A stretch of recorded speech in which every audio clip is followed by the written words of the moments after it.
powers and principalities. There's so much fire inside me. Tragedy struck when part of the largest hillside at the kosher rubbish dump collapsed. It's going to be fun to see how he goes about approaching this game.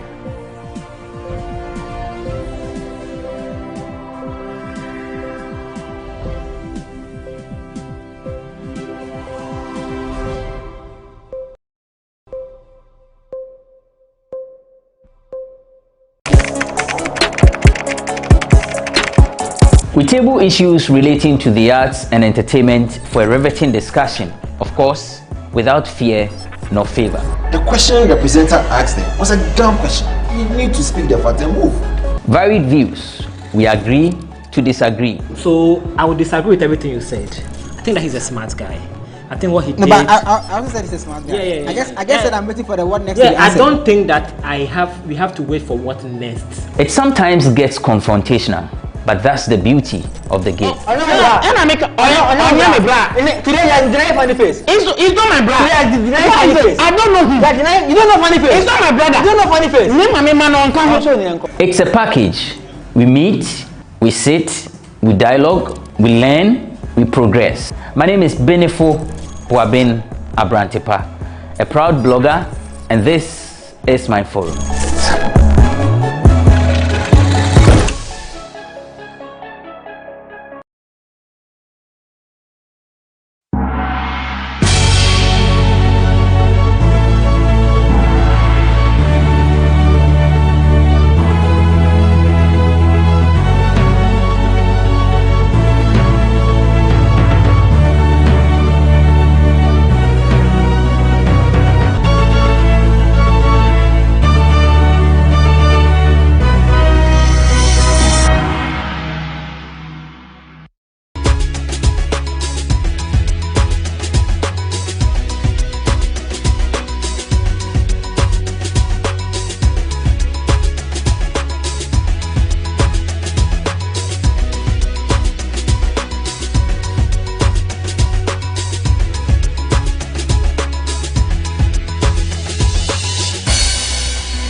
Hi guys, we are back again, Charlie. So today is the 12th of October 2021, and since last week I've been getting a lot of questions on said I want to come to Ghana, and so I'm fully aware that a lot of you have plans of coming to Ghana this December for Christmas, because Ghana is now the hub of Christmas party, Christmas destination, and so a lot of you, I'm sure you are planning your trip here. So you may want to watch this video before preparing to come to Ghana this Christmas. So let's go right into the video.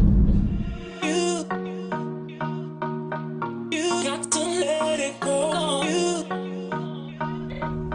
You got to let it go. You got to let it go.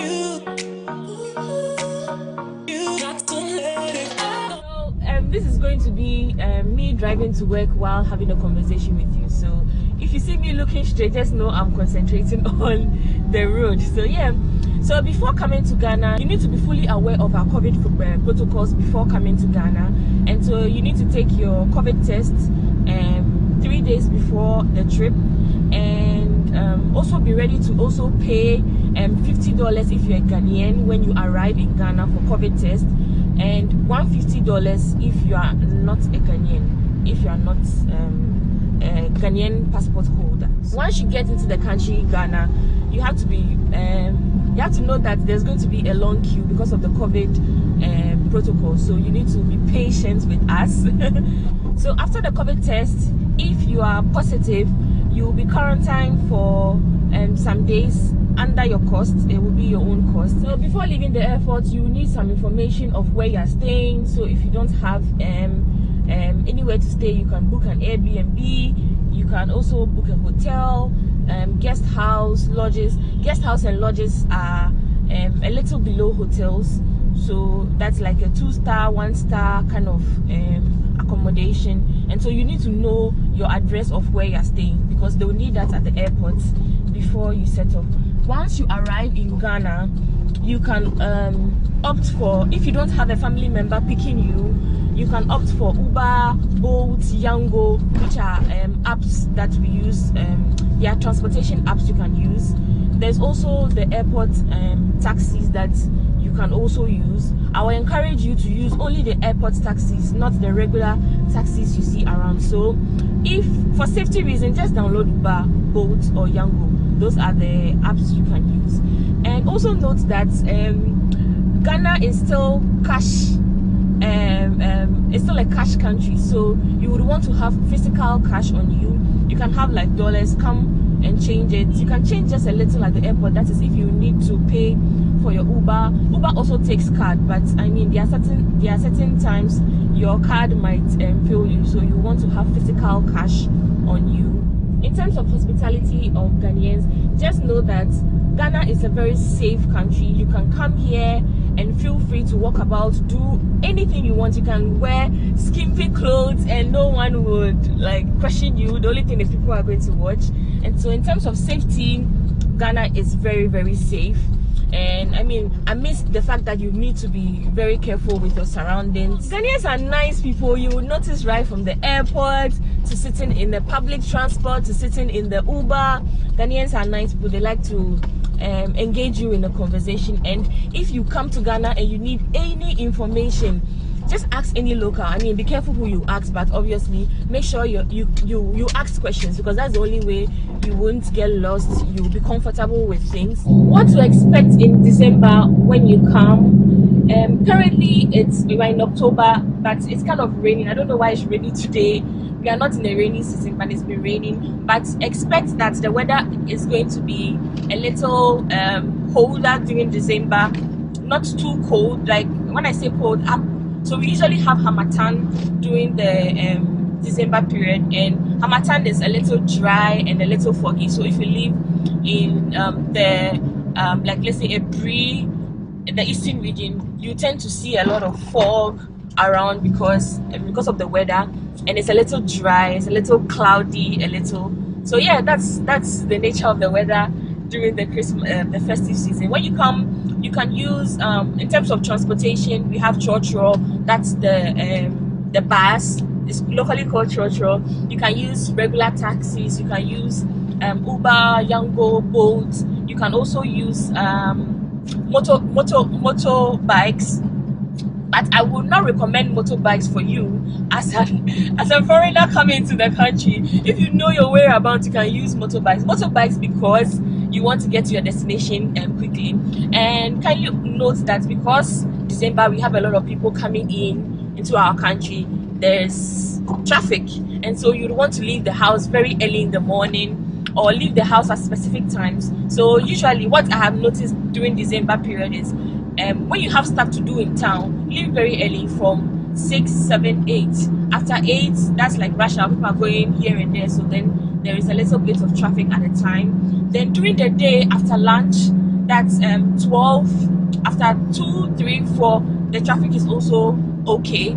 There's no traffic. Then rush hour again after 5, 6, 7 is also a time that you'll be seeing a lot of traffic. And so if you want to avoid being stuck in traffic, then you need to leave the house early and come back as early as possible. So that's the situation with what happens in December during Christmas. Everybody owns a car. Like automatically you see everybody having a car in Christmas. Like So yeah, basically that's it in terms of traffic. Also with the traffic bit, so you would want to stay somewhere not too far from the airport, so because almost everything happens around Osu, Cantonment, East Legon, neighboring areas like Asaliboche, airport itself, airport residential, Jowulu. So if you want to avoid this traffic, you want to probably stay around those vicinities so you don't get stuck like someone who stays at, let's say, Kaswa. Kaswa is a little out of town, and so you would possibly be in traffic if you live far. So you'd want to choose these areas closer to the airport so that you wouldn't be stuck in traffic. So nightlife in Ghana is epic during Christmas. In fact, during the whole of December, nightlife is like the must do thing. So while you are here, you want to take opportunity to go to Osu. There are a lot of restaurants. If you want me to recommend a lot of restaurants and pubs for you, let me know in the comment section. I can do another video for that.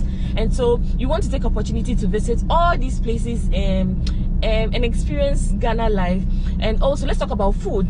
Food is part of our culture. So while you are here, you want to try our local food. You want to try wache, you want to try banku fish and okro, you want to try fufu with soup, you want to try beans and plantain. I know a lot of you, especially the diaspora, people from the diaspora, like kelewele. It's locally called kelewele. That's fried plantain with spices. And also note that we like pepper. So if you want your food mild, you could just request and tell them that, oh, you don't want a lot of pepper, because we Ghanaians, in fact we West Africans, we like pepper. So most of our food are like very spicy. And so you would also want to try our local snacks, plantain chips, cocoyam chips. You want to try what's it called, asana. Asana is made of asana is made of, oh, I mean, the food, you will really have to try it. I also have a video on cost of food on my YouTube channel. I'll share the link here. So if you want an in-depth details of how much food costs, I think you should go watch this video. And so yeah, in terms of food is relative. If you want local foods, I mean, in your area, in your vicinity, you will definitely find a local food, local beverage, like for breakfast, lunch. So you should try our local food. Please try our local food before you leave the country. You can download Sendwave, Remit. There are other apps you can download so you could transfer money from your account to probably mobile money. When you come, try and get a local SIM card. You can get MTN, Vodafone, Airtel, Tigo. Yes, so any of these brands are actually good. So you can transfer money from you register the SIM with your passport, because yeah, with an ID card, but preferably your passport if you are not a Ghanaian. Then you can have mobile money. Mobile money is used, like mobile money is just like an app that's, it's not really an app. Mobile money is like money on your phone, so you can transfer money from your account right to mobile money. So if you're going to be here for a very long time, I encourage you to register your SIM card, get mobile money, and so if you don't have cash on you, you can use mobile money to pay any services, like anything. You can pay anything. Most people take mobile money. Even in the marketplace now, people take mobile money. So you don't want to find yourself stranded. You should get mobile money. Yeah, mobile money. Both Vodafone, MTN, any social, any network, any network of your choice actually. So these are some of the items I think you should also remember to pack before coming. Number one is sunscreen, because it gets very hot here in Ghana, especially in Accra. You should also carry your allergic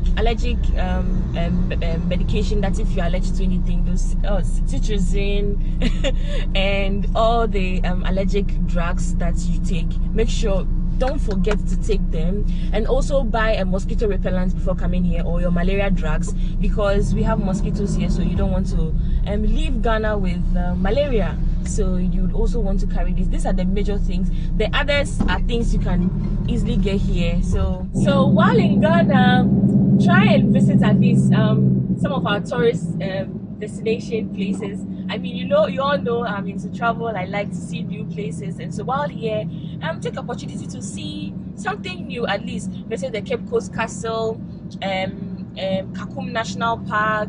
And then if you're going to stay here for a long time and you want to go to the north, December is the perfect time to see the Mole National Park, where you can see the elephants, you can see the deers, you can see the wildlife, monkeys. It's the perfect time to see because the weather is clear, and it's also the perfect time to see hippopotamus at Wentral Hippopotamus Sanctuary, which I will be seeing myself. And so yeah, I'm looking forward to that because December is the dry season there at the north, and so you get to see the animals very well. And so that's it. And you also want to see the waterfalls. You want to see Blue waterfalls. You also want to see Kintampo waterfalls. You also want to go to Cape 3 Point, the western region that has the best view of the ocean, the Atlantic Ocean. You also want to go to Axim, have a good time. There are a lot of resorts. You can go through my channel. I've visited a lot of resorts, so you want to find yourself in one cool, calm, serene resorts. Enjoy your time. While in Ghana, you want to make your experience an exciting one and good experience, and so you want to take opportunity to visit all these tourist attraction places. I mean, there are a lot of other options. Or visit my channel. I have a whole list. If you also want me to also do a breakdown of where you must see, let me know in the comment section, and I'll definitely do that for you. And so try and make it an exciting one while here, make a new friend, speak to a local. And it's easy to speak to someone here. It's very easy to make a new friend here, and so you want to make friends here so that they can hook you up to all the things that are happening here. And so yeah, when you come here, please don't be stuck up. Make new friends because we are very friendly. People here are very friendly. And so yeah, also just know that in Ghana, almost everything is negotiable except for maybe the things in the mall and other places. But if you go to the market, everything is negotiable. If they say something is 10 cedis, you can negotiate and say, oh, I have 8 cedis, I can pay 8 cedis, I can pay 5 cedis for this. And I mean, it's negotiable. So it's always better to even have a local with you. If not, you can still negotiate. I mean, if they are ready to sell, it's fine. If not, then you go your way. And also, most of the times in December, prices tend to be prices tend to be high. There's a hike in prices, and so expect that things are going to be slightly expensive than you experienced probably last year or a year before. It's always like that. And there are a lot of promotions in Ghana during the festive season, so you want to take opportunity to buy stuff for your family, for friends here while in Ghana, because things are like, people run a lot of discounts here. And so yeah, you want to take opportunity of that festive season to buy all the things you want to buy. Yeah, in a nutshell, Ghana is a safe country, and we can't wait to have you here in Ghana. Ghana is very safe. Our people are nice. One more thing is, the lifestyle in Ghana is relative. It differs from what you are doing. And so if you are here on a budget, you know how to go about things. If you are here to spend, then obviously so lifestyle is relative. Let me know in the comment section if you want me to also give you an idea of a full lifestyle, cost of lifestyle in Ghana. I did a cost of food in Ghana, and so you have an idea. But cost of lifestyle is relative. If you want to go to a bougie restaurant, expect to pay more. If you want to go to a regular restaurant, you obviously pay an average. If you want to go local, you obviously pay less. And so it depends on your choice and what you can afford. So yeah, I hope to see you in Ghana. Let me know if this video has also been helpful to you, and if there are any questions, kindly let me know in the comment section, and I'll definitely put up a video for that. If it's also required answers, I will definitely respond. Until next time, on my next video, I'm super happy you are watching this video with me till the end. Thank you so much for the love and support, and see you in my next video. I post Wednesdays and Sundays, and so see you on Sunday. I love you all as always. Mwah.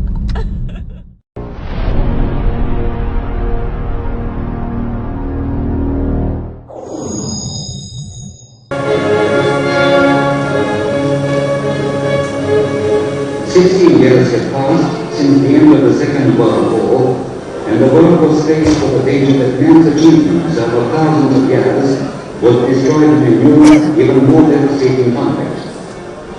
The voice of reason and of the conscience of mankind was raised before the danger of a new war, of a new catastrophe on a worldwide scale. In the atmosphere created by the Cold War and nuclear explosions, millions of people sought an opportunity to make their views heard in the world. It seemed that their desire would remain unfulfilled. But conscious of the world in which history has cast them, many non-aligned countries decided that their heads of state and government should meet in that way.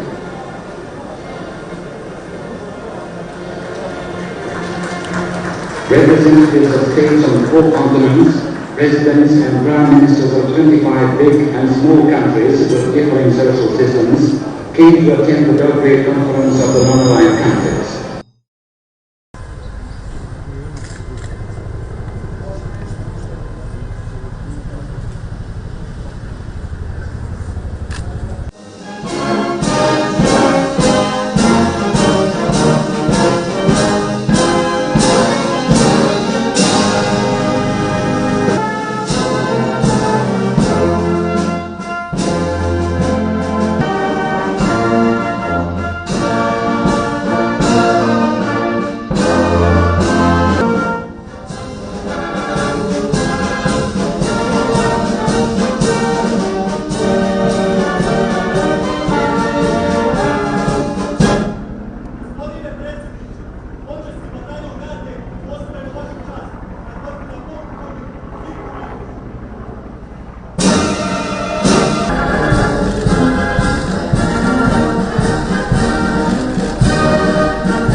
Dear President of the Republic of Serbia, dear President of the Republic of Ghana, distinguished ministers, ladies and gentlemen, welcome to the ceremony of awarding the Medal of the Republic of Serbia on a ribbon, which is awarded to the President of the Republic of Ghana by the President of the Republic of Serbia. By the decree of the Republic of Serbia as of the 8th of October 2021, the Medal of the Republic of Serbia on a ribbon is awarded to the President of the Republic of Ghana, Mr. Nana Addo Dankwa Akufo-Addo, for exceptional merits in developing and strengthening cooperation and friendly relations between the Republic of Serbia and the Republic of Ghana. I hereby invite the President of the Republic of Serbia, Mr. Aleksandar Vučić, to award the medal, and the President of the Republic of Ghana, Mr. Nana Addo Dankwa Akufo-Addo, to receive the medal.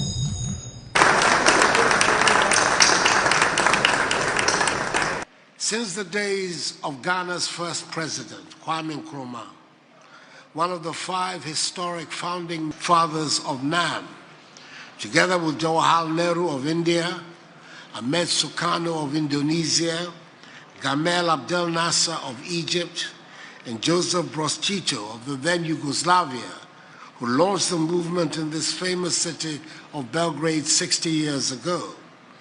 Ghana has remained a faithful adherent of its principles, that is, respect for the territorial integrity and sovereignty of states, non-interference in the domestic affairs of states, and non-aggression against states.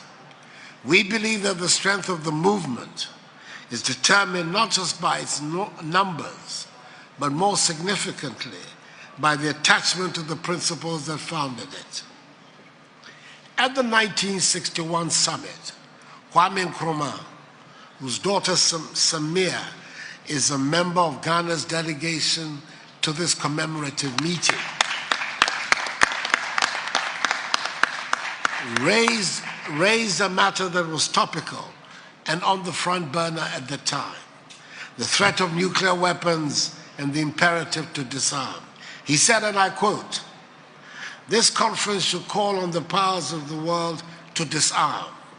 They must disarm to ensure that they are unable to strike against each other. If you want peace, stop preparing for war," unquote. 60 years later, the great powers have not disarmed, neither has the threat of nuclear war receded. They are still as powerful as they were then, and this has been highlighted by the COVID pandemic and the unsavory politics of vaccine nationalism we're currently witnessing. We are observers of global power play and are subject to the benevolence of powerful countries who give out their hoarded supplies at their own pace, not necessarily in tandem with our realities. The need for self-reliance today in the global South is as important as positive neutralism was in the era of the Cold War. The impact of the pandemic on our populations has been severe. We must stand shoulder to shoulder and be resolved to ensure that we're better prepared for future pandemics. We must not miss the opportunity of this occasion to take far-reaching decisions for a more equitable and balanced world, based on the principle of the equality of sovereign states. We should continue to work towards the global objectives of peace, development, and interdependence.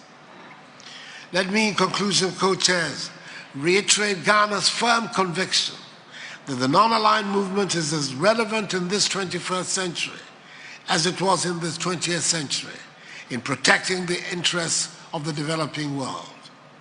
There will be challenges, but working hand in hand, we can move ahead together and indeed much further, more so when through our cooperation and solidarity, we achieve the restructuring of the global financial system to facilitate the rapid development of our economies.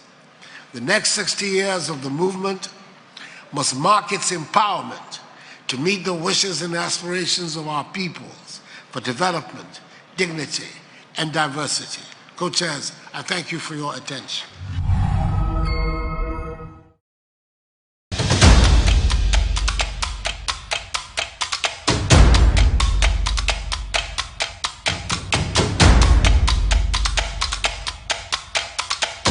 Hello, Dr. Asala from Medifem Multi-Specialist Hospital and Fertility Center here. On today's episode on tips about breast cancer, we are going to talk about risk factors. Risk factors are things that put you at an increased chance of developing a disease such as breast cancer. Now, there are modifiable and non-modifiable risk factors. Modifiable risk factors are those risk factors that you can do something about. Examples when it comes to breast cancer include obesity, inadequate breastfeeding, harmful use of alcohol, tobacco use, and radiation exposure. Non-modifiable risk factors are those risk factors that you cannot do anything about. Examples include a family history of breast cancer, age greater than 40, female gender, early menarche, and late menopause. Join us tomorrow for another tip about breast cancer, and on the next episode we'll be talking about the non-modifiable risk factors for breast cancer.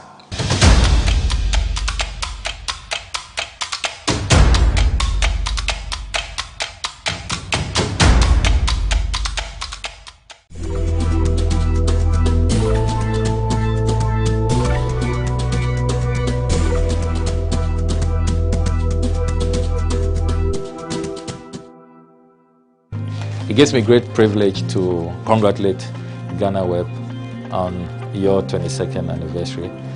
You have been a trailblazer in providing accurate and timely news, and we salute you on all your achievements and accomplishments. We wish you another 22 years of top-notch professional journalism.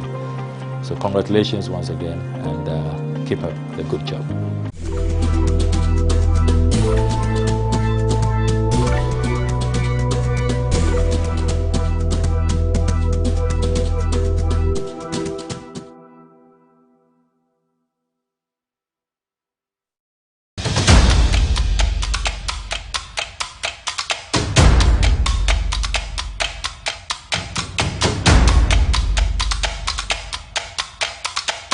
Hello, Dr. Asala from Medifem Multi-Specialist Hospital and Fertility Center here. On today's episode on tips about breast cancer, we are going to talk about risk factors. Risk factors are things that put you at an increased chance of developing a disease such as breast cancer. Now, there are modifiable and non-modifiable risk factors. Modifiable risk factors are those risk factors that you can do something about. Examples when it comes to breast cancer include obesity, inadequate breastfeeding, harmful use of alcohol, tobacco use, and radiation exposure. Non-modifiable risk factors are those risk factors that you cannot do anything about. Examples include a family history of breast cancer, age greater than 40, female gender, early menarche, and late menopause. Join us tomorrow for another tip about breast cancer. And on the next episode, we'll be talking about the non-modifiable risk factors for breast cancer.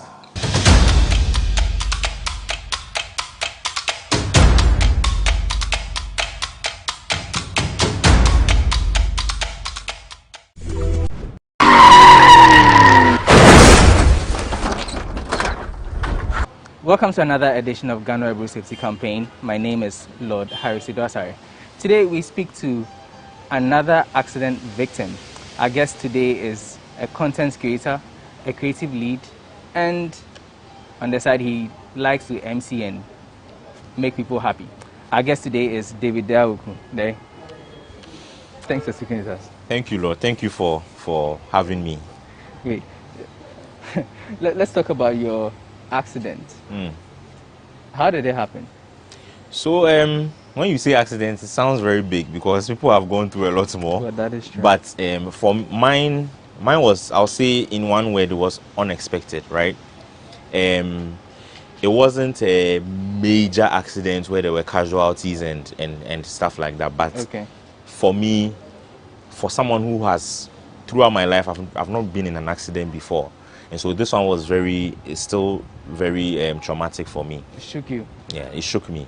I was on my way to work, so at the time I used to work at Star FM. When was this? This was in 2015. Okay. So it's a good, I think, 6 years, ago.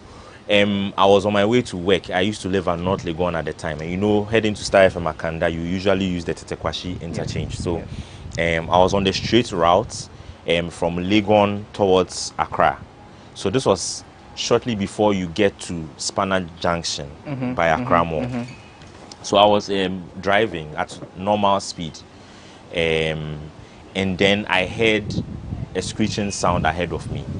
Now this was like the road was free, but there were still a bit of cars on the road. So I would say about 5 to 6 cars ahead of me. Okay. So I heard a screeching sound, and then I realized that the screeching sound continued with different cars. Like each of the cars stopped abruptly. Okay. And so this happened until it got to my car as well. So I realized that the car in front of me stopped abruptly. So I had no option but to step on the brakes. So I ended up hitting the car in front of me. I realized that the other cars had hit each other. It was a pile-up.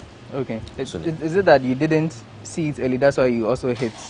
Yes, I didn't see it early. I was just, like, imagine this, you are just driving and then all of a sudden the car in front of you stops. Abruptly, okay. There was time. no waiting time, nothing. Reaction time. So reaction time was very short. Okay. Probably a few seconds. So I had to step on my brakes, but I ended up hitting the person in front of me. And a few seconds later, the person behind me, like I felt some impact, very heavy impact, such that my head, bobbed back and forth in a very awkward manner. Oh, okay. You jerked up. I jerked, exactly. But I was in my seatbelt anyways. Okay. So, but the impact was very great. So I realized that someone had also hit me from the back. My heart was racing because I didn't know what was going on. And so I got down. I sat in the vehicle for a while to catch my breath. I got down and realized that my knee area was swollen because of the impact. I had hit not the dashboard, but where the steering wheel is. There is a plastic underneath it. Yes, underneath it. My knee had hit the place. Instantly, I felt neck pains because I had gone back and forth in an instant that I wasn't supposed to go. My heart was still racing. So I just stepped out of the vehicle, realized that the 3 cars in front of me had been badly mangled front and back.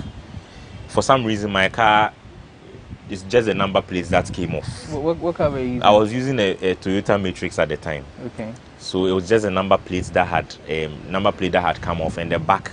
I think the Toyota Matrix, the bumpers are plastic. So there was just a little crack at the back bumper as well. And then the front, besides the number plates falling off, there was a little crack there as well. Okay. But I mean, 3 years down the line, the effects of that accident began to show later, not on the day of the accident. So later on, when you open my bonnet and things, you see that this place is broken off and everything. But it took 3 years for that to come. Okay. But in any case, right after I called, I was living with my parents at the time. I wasn't married. So I called my dad. My dad came to pick me up, took me to the hospital, and right away they had to do a what do you call it? There's a medical term, CTG or something, chest scan, because my heart was still racing even an hour after the accident. Did you kind of have a panic attack or? I think yes. What I was having was some form of panic attack or anxiety. But even though my heart was racing, I was calm. I was very calm. It's only until later when I was lying on the table and they put the things on me that I was replaying the accident again. But on the spot there, because there was so much adrenaline, and because of that, I mean, to date, it's still very, very traumatic for me. When you got out of the car to evaluate what had happened, you said the car which was ahead of you looked a bit mangled. Yeah, that car, I believe, I've forgotten what car it was. It was a saloon car as well. But the back had gone in. What did the driver say to you? No, he did. You see, so at that point, everybody realized that this was a pile-up. So it's not the fault of the one behind. Neither is it the fault of the one in front.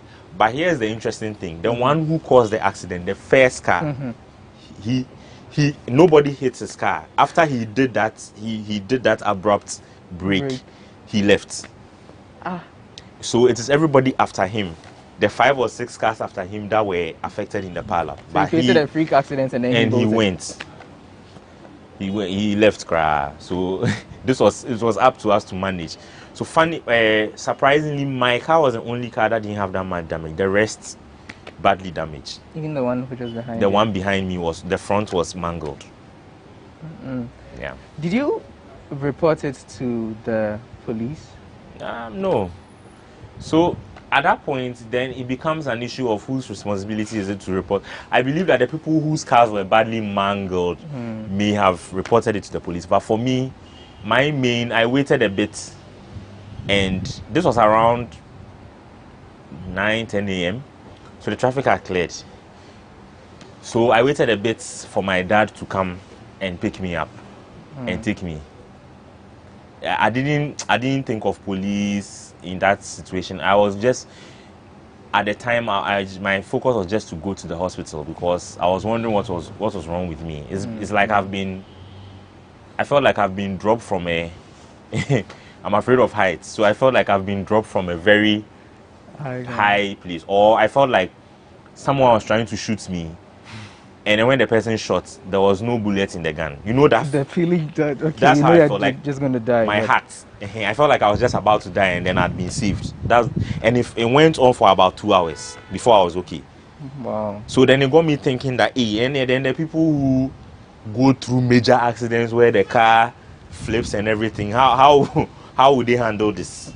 And just that little, the pile-up, that little impact of someone hitting me was very great. So I'm imagining cars that somersault and things. What was the demeanor of your dad when he came to pick you? How did he take that? They were I don't know how to put it, but you had seen that they had been scared with the call because I called them, but I was calm. But they were scared. They were scared. Even when we got to the hospital, it took the assurance of the doctor to calm everybody down. I remember as soon as my dad heard the call and he called me, he called my girlfriend, who is my wife now. He called her, and she lives in somewhere in Tema. She also left and came. because everybody was, scared and everything. So she took time off work and left and came to see if everything is okay. Playing back everything today, do you think things could have gone differently? What do you think you could have done to sort of avert the situation? Oh, or you think it was just a freak accident? I think it was a freak accident. There's some of those things that, you see, whenever you are driving, that's why it's good to pray before you leave your house. Whenever you are driving, accidents, sometimes you may cause an accident. Sometimes with somebody's carelessness, that will come into your path. I mean, besides this, I've hit somebody before. I've hit I've hit a child. Yes, before. Maybe I should add that. Yes. So besides this, how did that happen? Accidents on me. I've also had two accidents on other people. The first one was a boy of about, I think it was about 6 or 7, and this was somewhere within the Star FM area. So this within Kanda, the inner roads. So I was just driving this, and this driving wasn't because it's inner roads. This very low speed, right? Driving through the neighborhood, and I saw 2 boys of around the same age, 6 and 7, walking. They're just walking randomly along the road. So I was driving. Before I could say jack, or before I could step on my brakes, one of the boys pushed the other boy into my way, into the road. Pushed how? It's like they were playing. So they live in the neighborhood. They were walking randomly, and then having a conversation, and then what do you call it? All of a sudden, he just pushed his friend into my lane. The car lane. So I hit him, and then I had to step on my brakes and stop the car. So I stopped the car, got out. I was like, why would he do that? So the boy was on the floor crying. When he fell, it was a tarred road. So he had hit, it wasn't his head, I think it was his knee or something. He had hit his knee onto the concrete and was holding it, clutching it in pain, and was crying and everything. But luckily, I've always been afraid of mob justice. That place is close to Nima. Yeah. So I've always been afraid of. So that was the first thought that crossed my mind. But I didn't want to run away. I just stayed and made sure that the boy was okay. But luckily, the boy's people, his family and his mom and things, they were around when it happened. So they came and were rather shouting at the... Oh, they saw everything. They saw everything happen, shouting at the boy, and I think he had been told not to go out that day or something. So say we, that kind of thing, and then yelling at his friend that why would he do that and stuff like that. And they told me that boss will be to me why. So I just gave them something small, and then I was on my way. But that was also very traumatic for me because somebody in Kidi, like someone's child, and I had to hit the person. Is that to say that it was of minimal impact because you... Yeah, it was of me, but even with... So it's like, it was at slow speed, but it hit him. Yeah. Once he fell it hit him, and the trauma... He fell, that falling that you fall for you are pushed for a few meters. That's how it was. He went. So it's like I hit him, he went for a few meters on the ground. He flew, let me put it that way. He flew for a few meters. Because I think the impact was more from him, because his friend pushed him violently into the street. So he came into my car with speed and fell somewhere. So much so that like I'm on a straight road. And when I got down from the car, I had to look on the side because that's how he fell. He came in the middle of the road, fell off to the side, and I stopped my car and went to check on him. So it was very I mean, as I was going, my was shaking. I was shaking in the as I was driving in the car and everything. And then the other one on Tema, Hospital Road. This was on a Saturday morning. It was a traffic light. It had just turned green. So I just stepped on my accelerator to move. And Trotro meets trying to get passengers. He just appeared in front of my car because he was running to the other side to go and bring a passenger to his car. And then he hit the car. So I was moving. The car hit him and he fell and got up and continued to go. Hey. He got up and continued to go. So his was more to the right. The front of the car didn't hit him. It was the right side of the car. Okay. So when he hit my side mirror. My side mirror came off. Oh. Yeah, my side mirror came off, and then so I had to stop and also go and check. But he wasn't concerned. I'm sure later on he went to feel the pains in the house, but he wasn't concerned at that point. He was just focused on going to get his passenger. Let me draw you back a bit, and with regards to the little boy. I'm wondering why you didn't offer to take him to the hospital or anything of. So, I mean, at the point, his injuries looked like he's going to play ball and then he scraped his knee. There was a deep cut on his. I think at the point I saw 2 injuries. So there were skid marks on his thigh, and then the deep cut was on his left knee, almost towards his knee and everything. It was a deep cut. But at the point I was asking there was a bit of commotion around and them yelling at the boy and stuff. So at a point I was asking the people that, is there anything I can do in Faninko Hospital? And I said, then that's where the mom was like, it's okay, I can go. So boss baby so I just gave them a small amount of money in case they needed to take him to the hospital and all that, and then I went on my way. I see. But generally, what do you make of the spate of accidents and how that can be kept in the country? Well, personally, I feel like I was going to say that the spate of accidents is heavily dependent on, the level of income generally. Like poorer countries will have more accidents, but that's not true. Because in America and in developed nations, accidents also happen. I think that to some extent, accidents are preventable.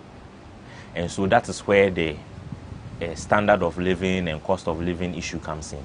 For example, accidents on major roads in terms of highways can be prevented if there are better routes, right? And I feel like for a country where the standard of living is high and all of that, commercial vehicles will be in a better state.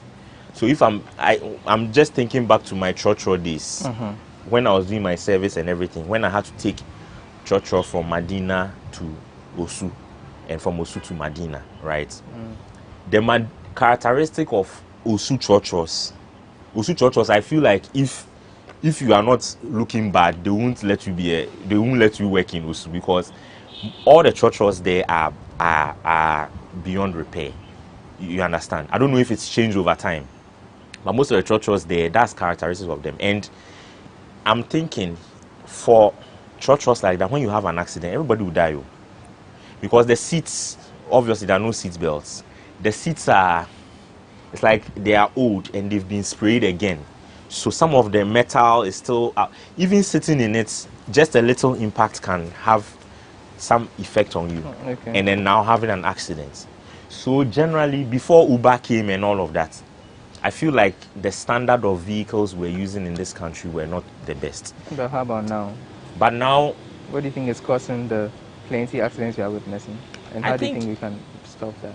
I think that, first of all, it's important to note that you cannot have 100%, if it comes to road accidents, you can't have 100% situation where we've had a time when there are no accidents at all. I think the focus should be on minimizing it. So I believe that road safety campaigns, in terms of telling people not to speed, a lot of people like to go on what do you call it, jolly or joy rides, where, especially where I live, Central University is close to that point. So you have people on the Dawenya Road, and the motorway leads to the Dawenya Road. You have a lot of people speeding unnecessarily on roads like that. and it's not necessary. You see, sometimes younger people want to impress their friends and show that, yeah, their car is a machine and everything. And I feel like at the end of the day, if you have a car, but you cannot drive it because you are dead or the car is damaged, what's the point? You see, so I think that the road safety starts from me and you. Okay, the fact that you know that a car is just a means of transport from one point to the other. The whole fanfare about speed and everything is not necessary, right? If we begin to have that at the back of our minds from the beginning, like internally with ourselves, it's a good start to go with. But at the end of the day, you may believe in all of that and go onto the road and meet somebody who doesn't believe in any of those things, or somebody who is trying to, maybe he's a truck driver, he's just trying to make sales. He's driving anyhow, he's trying to get into this lane and everything. Those are the people that need a lot of the education. Okay. See, the people who are not necessarily formal, the informal people, they need a lot of education, because and we've seen a lot of adverts for a lot of truck drivers. The focus is on, he's going to pour like I'm going to pour them down and come back and pick some more. The human life, when they sit in the truck, the human life becomes more of a commodity. Okay. So they don't take care. And I feel like maybe if the laws were stiffened to have stricter punishment on commercial drivers that cause accidents, maybe it could help, because right now they are, it's just reckless. Okay, I would like to take a quick break here. You're still watching the GhanaWeb Road Safety Campaign with me, Lord Harrison Dosari. After the break, we'll get further details from David Dawoku. Please stay tuned.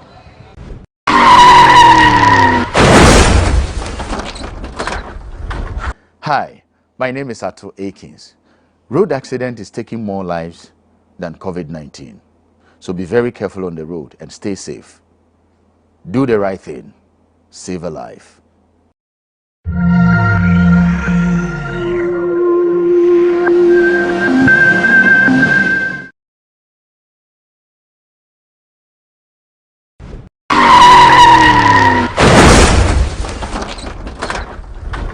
Welcome back. This is still the GhanaWeb Road Safety Campaign series. My name is Lord Harrison Dosari, and we're speaking to a content creator, MC, and a lead creative, or a creative lead, David Dawoku.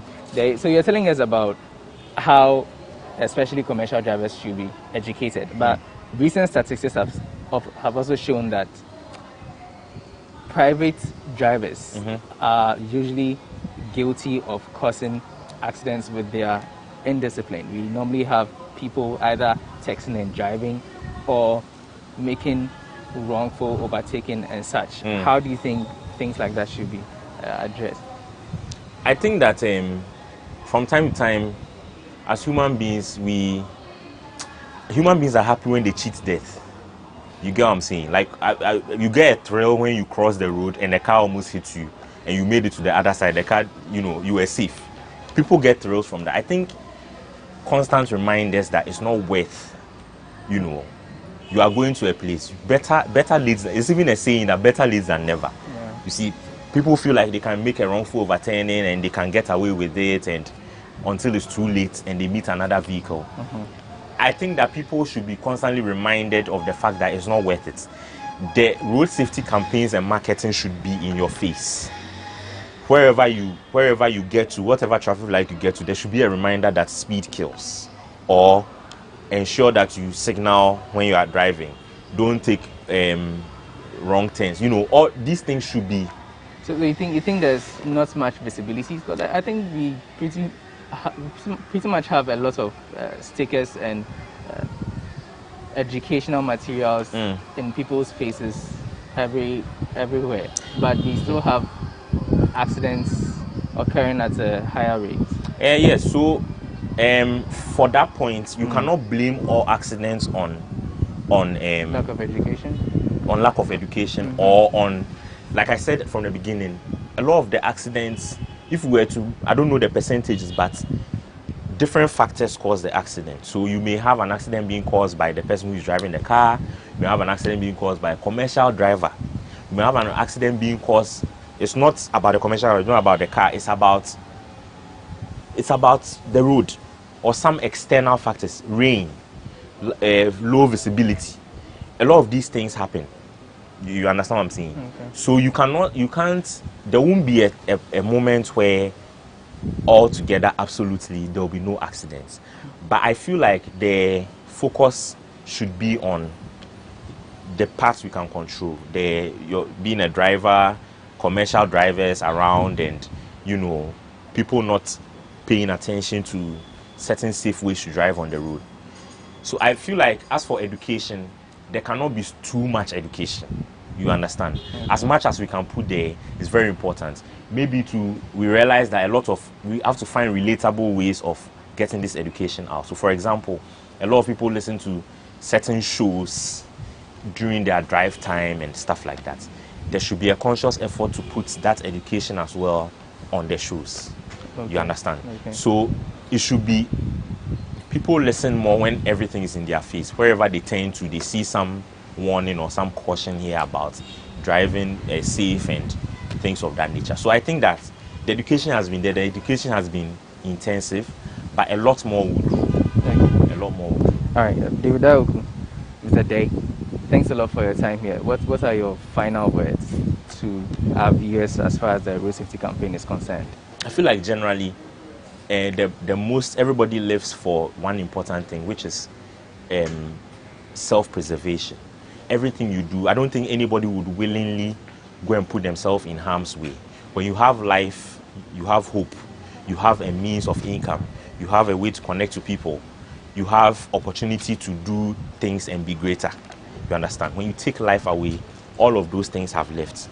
I even forgot to mention, when you have life, you have people. Nobody's an island, so people depend on you. So you need to live. You need to live.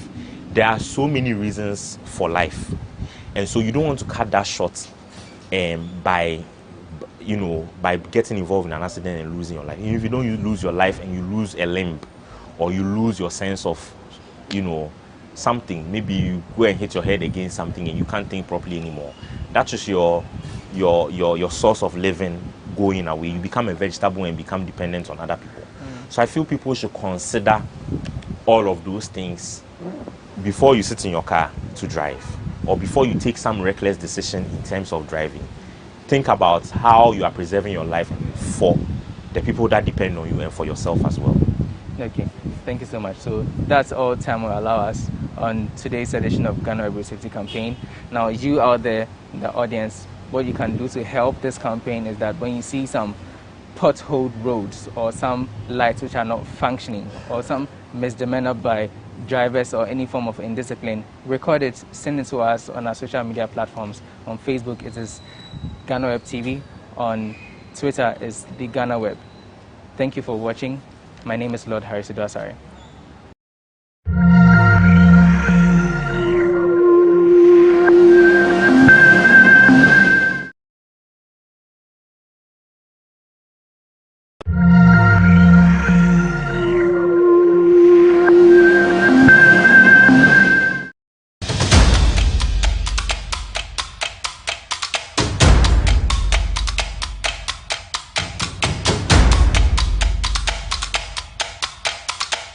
Hello, Dr. Asala from Medifem Multi-Specialist Hospital and Fertility Center here. On today's episode on tips about breast cancer, we are going to talk about risk factors. Risk factors are things that put you at an increased chance of developing a disease such as breast cancer. Now, there are modifiable and non-modifiable risk factors. Modifiable risk factors are those risk factors that you can do something about. Examples when it comes to breast cancer include obesity, inadequate breastfeeding, harmful use of alcohol, tobacco use, and radiation exposure. Non-modifiable risk factors are those risk factors that you cannot do anything about.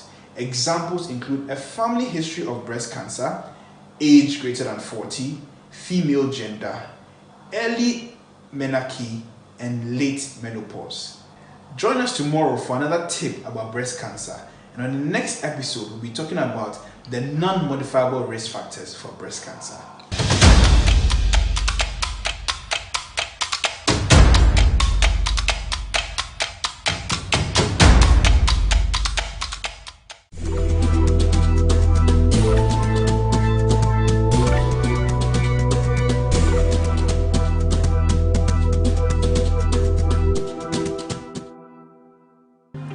what can I say? Congratulations.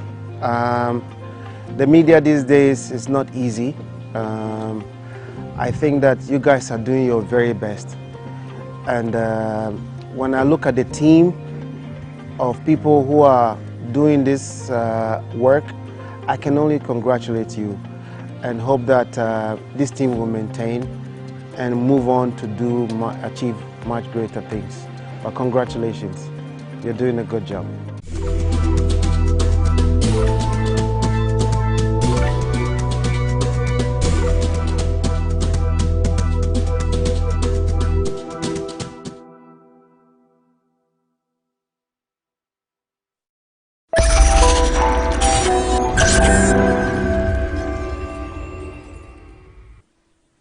Welcome to another edition of Say It Loud. My name is Lord Harisidasari.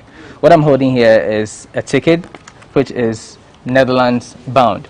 Now I'm holding this because a couple who had boarded a KLM flight were, for want of a better word, thrown off or denied the flight because they were campaigning or trying to judge against KLM's current directive about 7 vegetarian meals on African flights. My name is Lord Harisidasari. When we return from the break, we'll be speaking to one of the victims, the husband, actually. He'll be telling us exactly what happened last night, which was September 15th. Do stay, the conversation continues.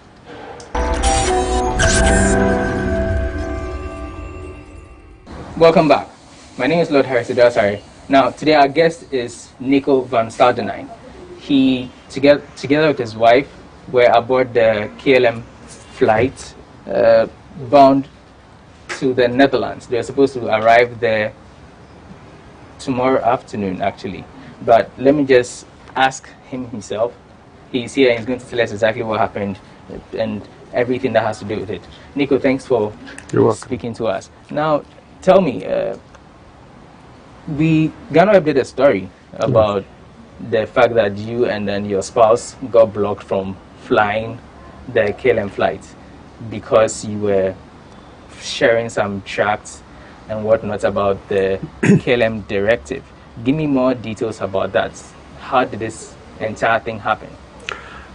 First of all, I'm a frequent flyer, and KLM is my favorite airline. Okay.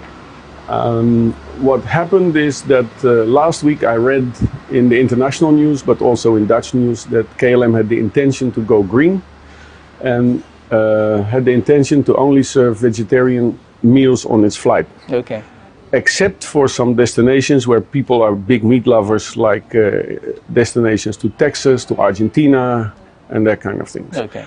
What I did was actually a joyful action to make clear to KLM that African people, Ghanaians, also love meat.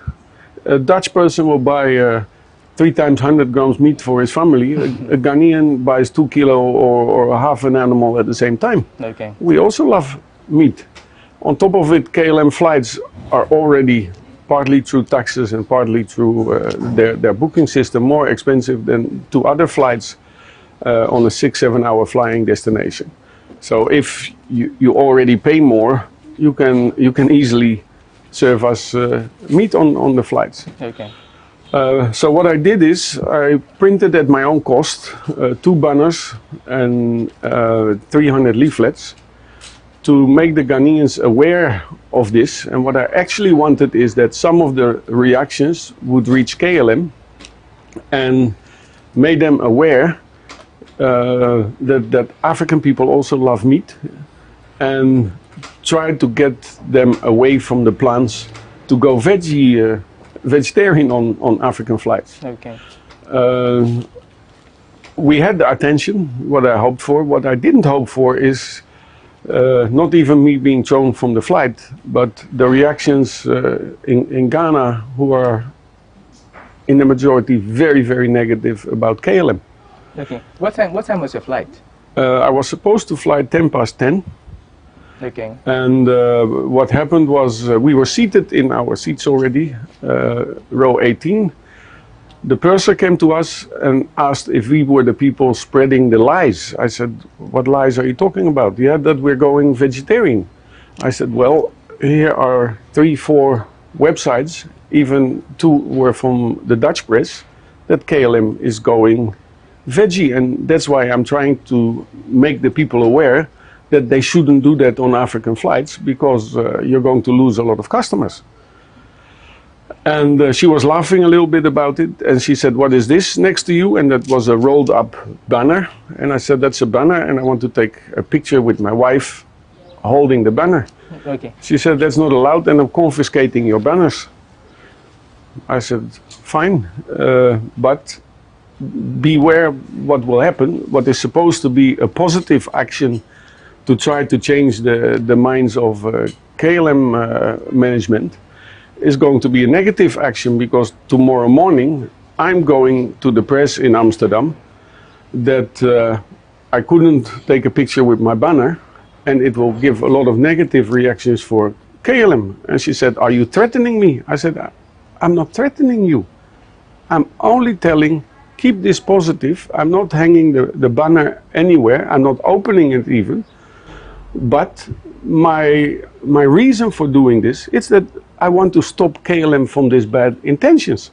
And if I can't do it in this positive way, by all means it will end up in a very negative way, because I still think KLM shouldn't cancel meat and chicken and fish on their flights, especially not on their international flights. She walked away. She came back 2 minutes later with the captain. And the captain said, I've been threatening the stewardess. And even the person sitting on the other side of the aisle said, that's absolutely not true. He never threatened her. They've never exchanged harsh words. They were very polite. The captain, and I said, yes. And all I wanted to do is open the banner. She said I couldn't. She will confiscate it. And I said, I was waiting for her to come and take the banner. Did the captain said, I'm not going any discussion with you. You're leaving my flight now. My son is a pilot, so I've been a frequent flyer for many, many years with 2 different airlines, so I know how it works on board of a plane. So I said, no problem. We packed our things and we walked out. What time was no this? protest on the flight, nothing. That was just before takeoff. Wow. Whilst I walk out, my wife is speaking perfect Dutch, because she lived in Holland for 16 years. She heard that stewardess telling her colleagues that we've been threatening her and that's why we are removed from the flight. So my wife turned around and said, who has been threatening you? Because nor my husband nor I have threatened you. Don't lie about what is happening to justify your mistakes. Then we continued going back to the check-in area. We opened the banner, this time really out of protest, and took a picture. The airport police came, we explained the whole case. They themselves were saying, yeah, that's very bad. They think Africans don't like meat, and they think we are poor, and that's why we are not used to meat. We also love our meat. The guy was a Northerner, so he loves his chichinga. And so we ended up joking and laughing a little bit. I have to say, the KLM station manager really did his best to get us on the next flight of Air France, who was delayed and was leaving, I think, a little bit over 1 hour after that. Okay. But unfortunately, the flight was fully booked. So he is hopefully at this moment, if KLM management doesn't stop him, working on getting back to Amsterdam. Because we were supposed to arrive 6 o'clock or 7 o'clock in Amsterdam, have breakfast, flying to Sofia, where my wife has a medical checkup tomorrow morning, 9 o'clock. But there's no way we can make that anymore. I see. You stated that you printed 300 leaflets. Yes, A5, small leaflets, just to make the customer aware. And it ended with the text, long live KLM, long live Ghana. Okay. So there was no bad intention in doing that. Your exercise. Where did you distribute these leaflets? Before boarding, the waiting area. Okay, and you distributed all 300? Not all. Some are still on the flight. They arrived in Amsterdam this morning, all alone. Okay.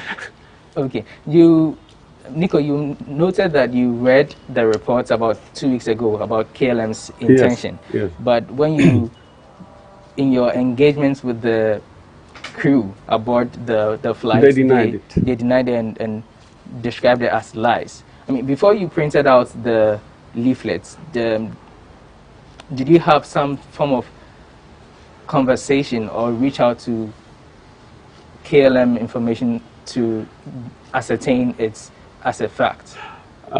What I have done, you know me, I'm writing articles for several outlets in Ghana, for newspapers. I've been on TV programs. I always do my homework. I never jump into something without verifying my facts. And last week there was a big article in the largest newspaper in the Netherlands, where KLM also denied that it was true, but research into KLM stuff and even flying KLM stuff confirmed that it was true, and there were forces in KLM really pushing this through, and there were other forces trying to stop it. And the KLM partners, but that's all hearsay. Okay. The KLM partners are also not happy with it because they think they can lose connecting flight customers.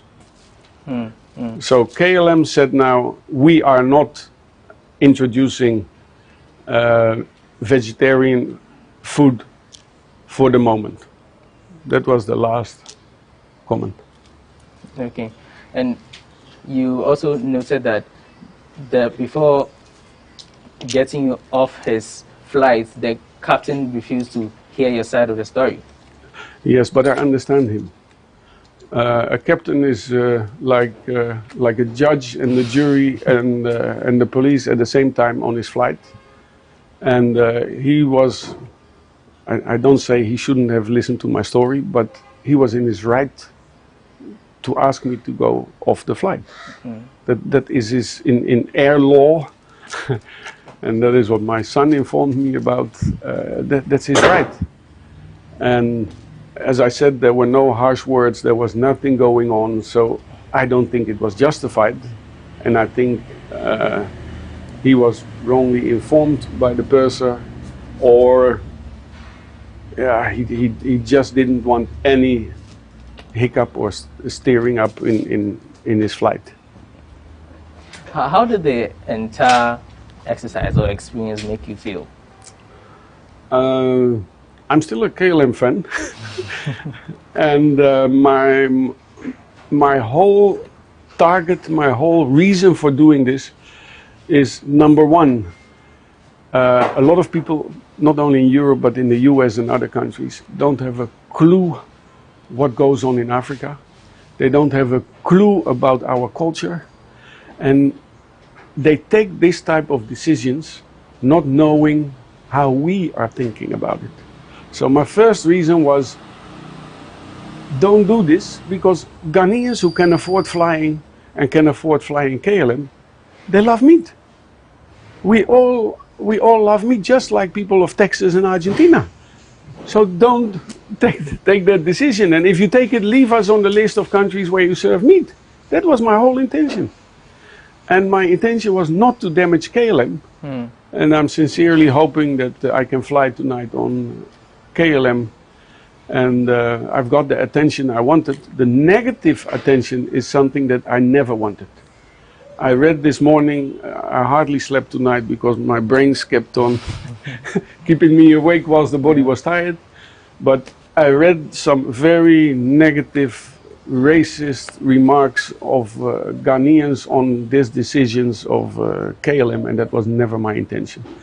And I ask your listeners and readers to stop that, because I think the whole thing went out of hand by misinformation of only one staff member. And the person who walked in the waiting area and started to try to take the leaflets away is a Ghanaian, or I think he's a Nigerian, working for KLM. I think he took the wrong decision. He never came to me and asked what is going on. And I think the actions of the purser of KLM were based upon his assessment. But that's guessing. And so please don't come over KLM like they're the worst people in the world. It's a fantastic airline, and we missed our flight, and we missed my wife's doctor's appointment, and we had to your cancel. Wife had a doctor's appointment? Yes, Friday morning for Okay. a small operation, and because we are not living here, our daughter is a medical doctor in Bulgaria. That's why we mostly have this kind of things in Bulgaria. So, with what has happened now, are you still going to carry on your campaign or crusade to educate the African population? It's not a crusade. It's not even against KLM. No, it's against a worldwide trend to make the whole world vegetarians. And I think the main reason is not pollution of CO2, pollution of animals. Number one, there are people who confirm that, and there are people who are vehemently denying that. But human beings, when you were in school, you have the round circle of things you have to eat, and meat is one of them. It's unnatural not to eat meat, and I'm a human being who also loves his meat. So it's not only here; it's all over the world. The main reason is that when the medical science improved, we were too slow in trying to reduce the number of children we were having all over the world. And now the ones who are alive are the victims of that by making unnatural adjustments to make sure we are not killing Mother Earth. Okay, all right. We're taking a short break here. We've been speaking to Nico van Stadenijn. He's been telling us his experience aboard the KLM flight whilst trying to educate some of the passengers and other Ghanaians and the crew about the directive or the pending directive by KLM to scrap meat of African males on their flight. My name is Lord Harris Odasari. When we return from the break, we'll wrap up.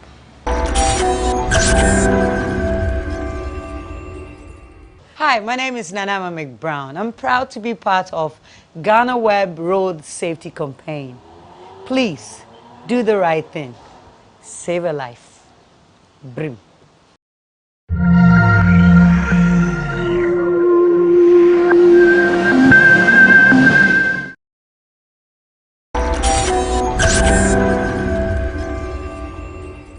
Welcome back. You're still watching Say It Loud. Our guest today is Nico van Stadenijn. He was thrown off the KLM flight because he wanted to educate some passengers and essentially those around him about KLM's directive to go vegan in their African meals. I'm going to read some portions of a news article published by Palipan and on the KLM scrapping of meat. It says here that KLM scraps meat from menus airline goes full vegetarian, and says that KLM has decided to take meat and fish from its in-flight dining menus and goes full vegetarian in a bid to become a more sustainable airline. And it further goes on to say that the news about KLM going meatless was reported by Dutch National Daily Telegraph, and Nico cited this earlier in the conversation.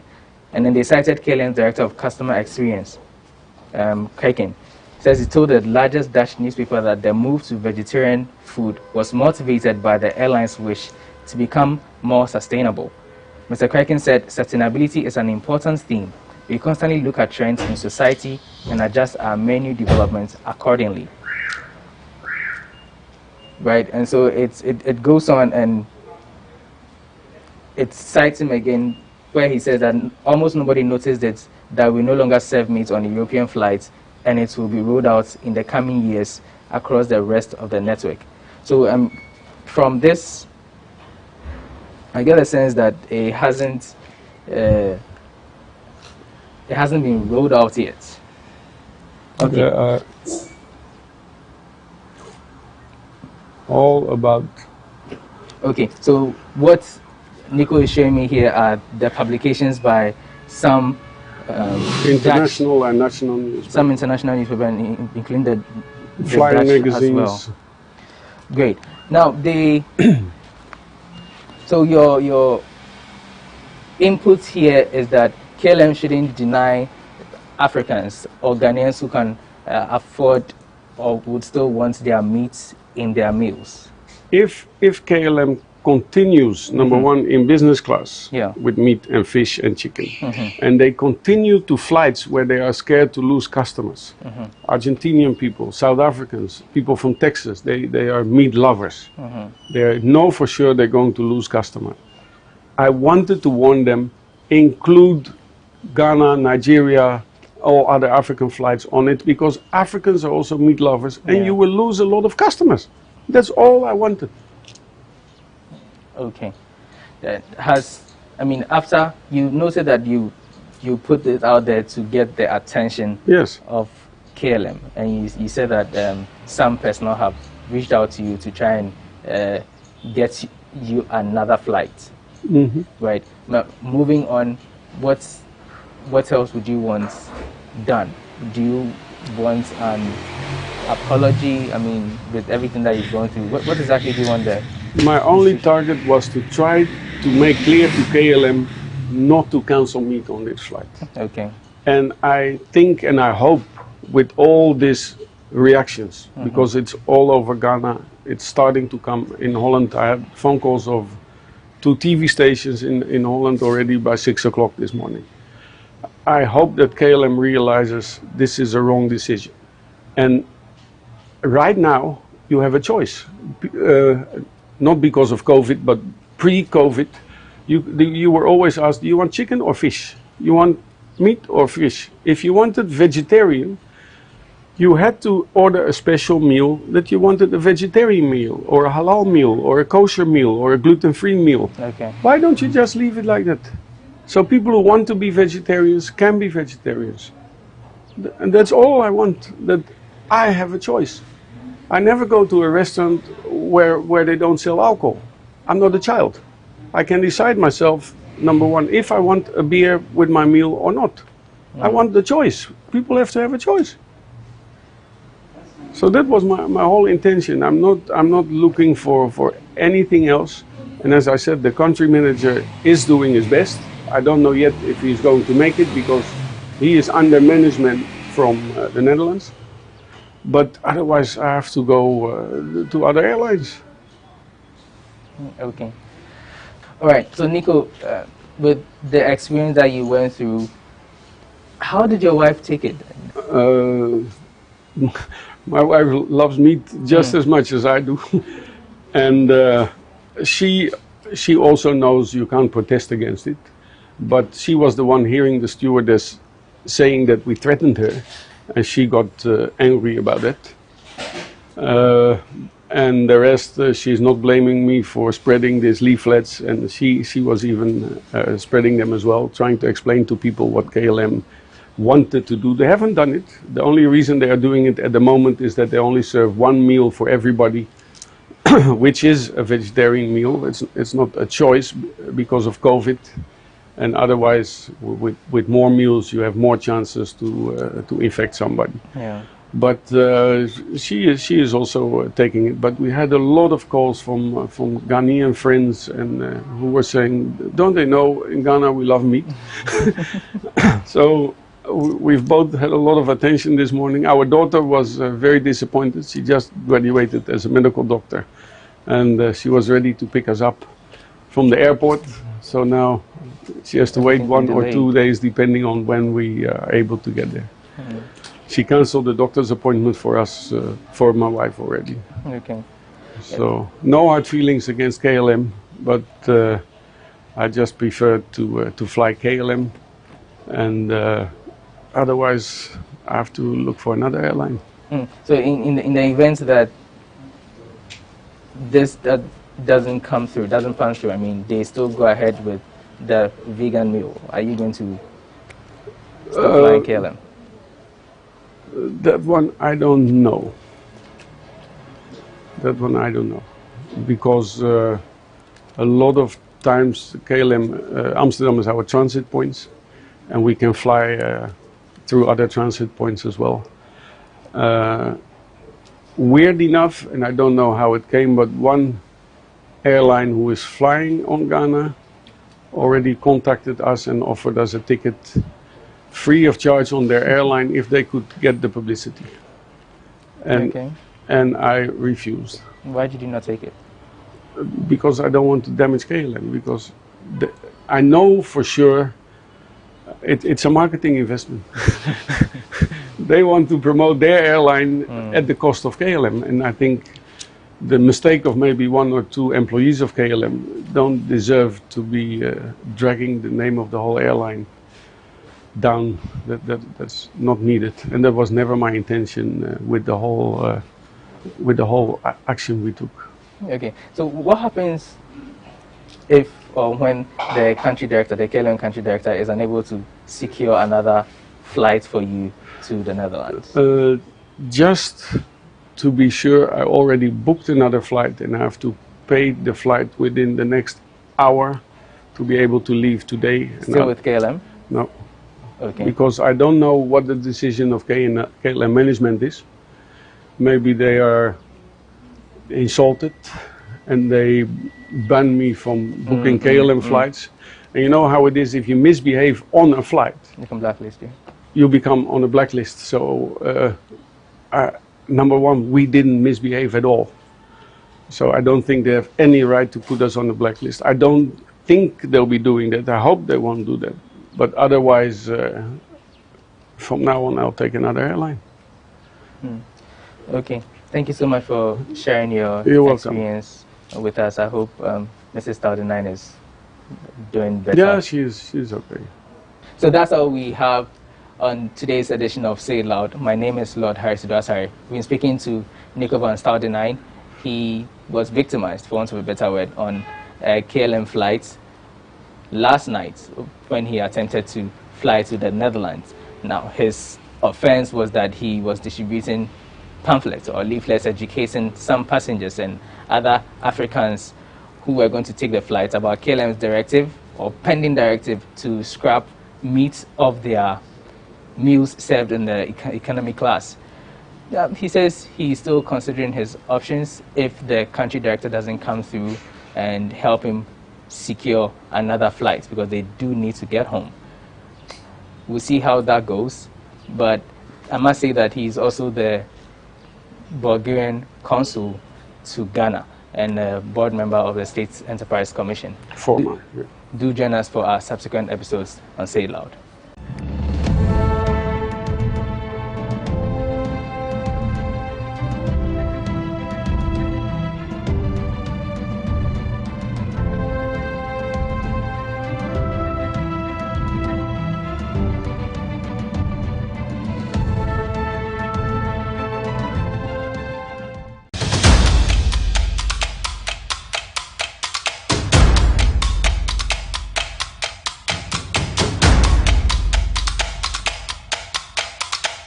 Hello, Dr. Asala from Medifem Multi-Specialist Hospital and Fertility Center here. On today's episode on tips about breast cancer, we are going to talk about risk factors. Risk factors are things that put you at an increased chance of developing a disease such as breast cancer. Now, there are modifiable and non-modifiable risk factors. Modifiable risk factors are those risk factors that you can do something about. Examples when it comes to breast cancer include obesity, inadequate breastfeeding, harmful use of alcohol, tobacco use, and radiation exposure. Non-modifiable risk factors are those risk factors that you cannot do anything about.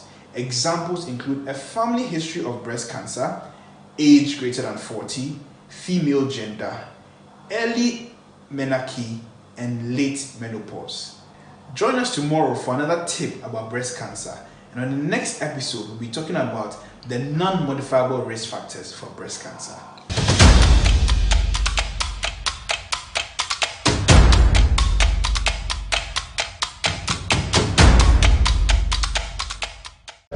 Communicate or reveal to any person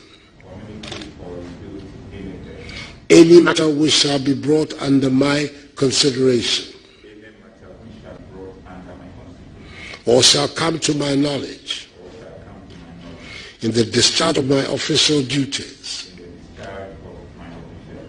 except as may be required for the discharge of my official duties, or as may be specially permitted by law. So help me God.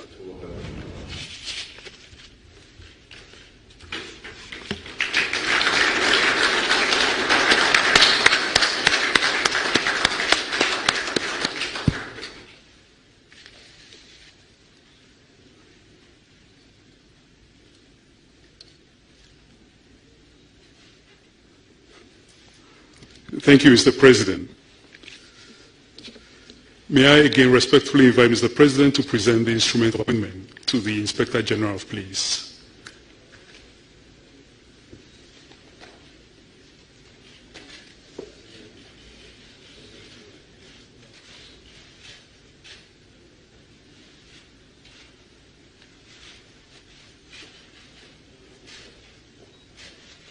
One without the marks, please.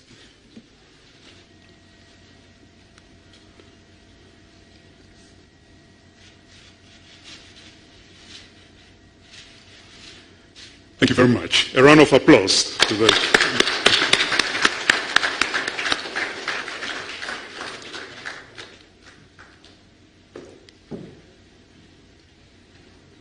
The Inspector General of Police may now proceed to the table to sign the oath book.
Thank you very much.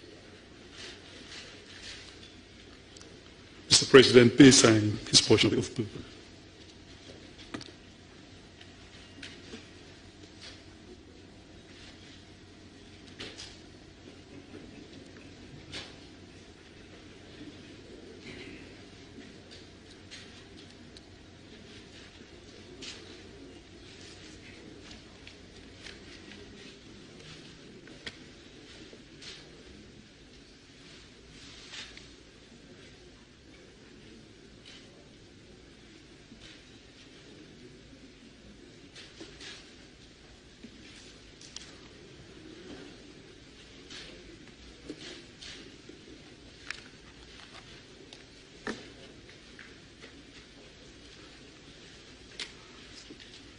Ladies and gentlemen, I now have the pleasure to invite the President of the Republic to deliver his remarks.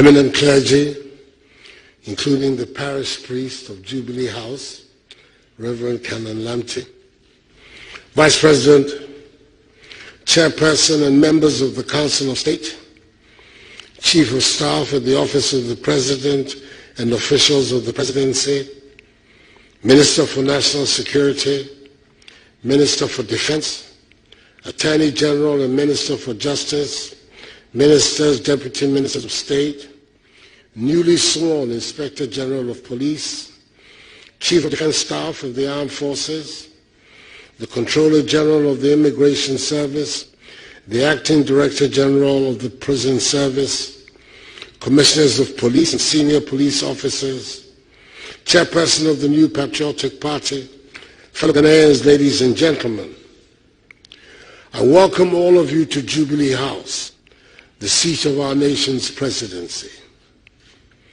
We are met here this afternoon to perform an important act in the life of the nation, the induction into office of a new Inspector General of Police.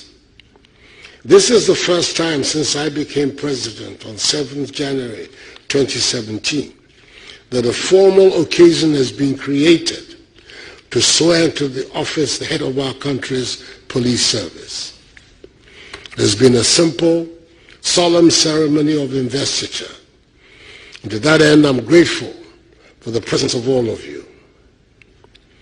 On Wednesday, 21st July, I requested the then Inspector General of Police, Mr. James Opombuenu, to embark on terminal leave with effect from Sunday, the 1st of August 2021, pending his retirement from the police service yesterday, on Thursday, 7th October 2021.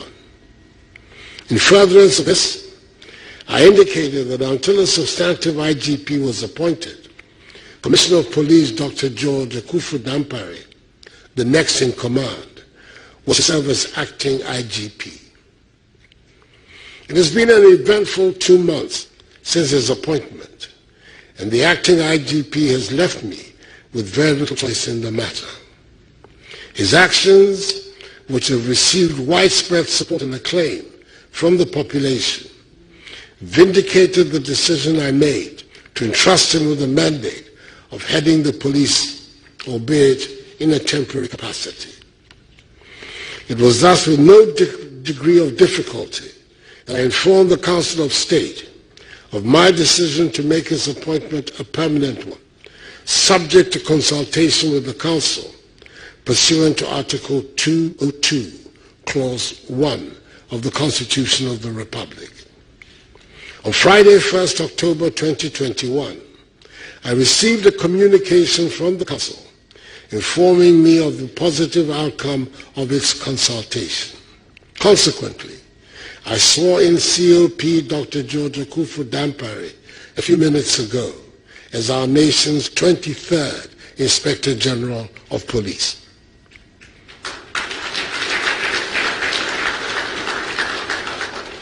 I congratulate Dr. George Akufu-Dampare warmly on his appointment and with no hesitation say that it is a well-deserved one. He has risen through the ranks of the police service, starting off as a constable, and has served his nation dutifully. Today, he has reached the pinnacle of his career and will serve for the next 4 years as Inspector General of Police. He has demonstrated that he will be an effective leader of the police service and will help foster its efficiency. He will be walking in the footsteps of the 22 previous occupants of the office. And I have no doubt that in Dr. George Akufu-Dampare, we have a worthy successor to Mr. James Opombuenu, and indeed the others who have gone before him. I must at this point pay fulsome tribute to Mr. James Opombuenu for his distinguished service to the police service and our nation, especially for the calm, professional manner in which he led the operations of the police to ensure the peace and stability of the country during last December's presidential and parliamentary elections, a period of considerable sensitivity for the unity and welfare of the Republic.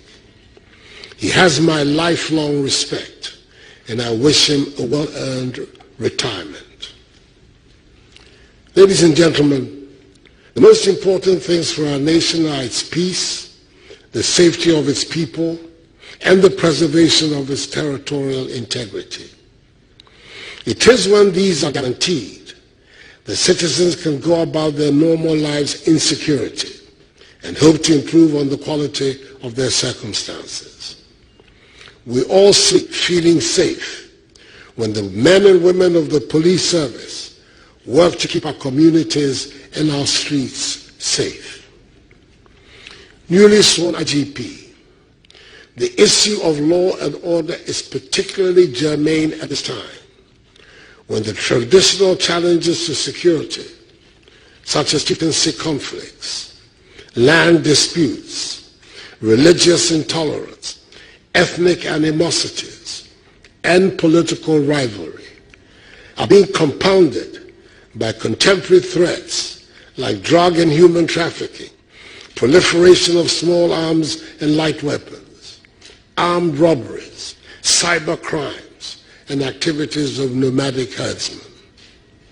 That is why government is working to modernize and resource the police service adequately in order to assist it to maintain law and order and protect lives and property. I assure you, the government is determined to give whatever support it can so that we can have the service that the people of Ghana deserve. The Constitution has in Article 202, Clause 2, designated the IGP as the head of the police service and subject to the provisions of the Constitution and to the control and direction of the Police Council, responsible, and I quote, for the operational control and the administration of the police service, unquote. As I indicated last week at the graduation ceremony of the 50th Cadet Corps Officers Course of the Police Service, government has put in place far-reaching measures to improve the quality of the police service and the welfare of police personnel, and we will continue to do more in the coming years. It is often said that the public is the police and the police is the public.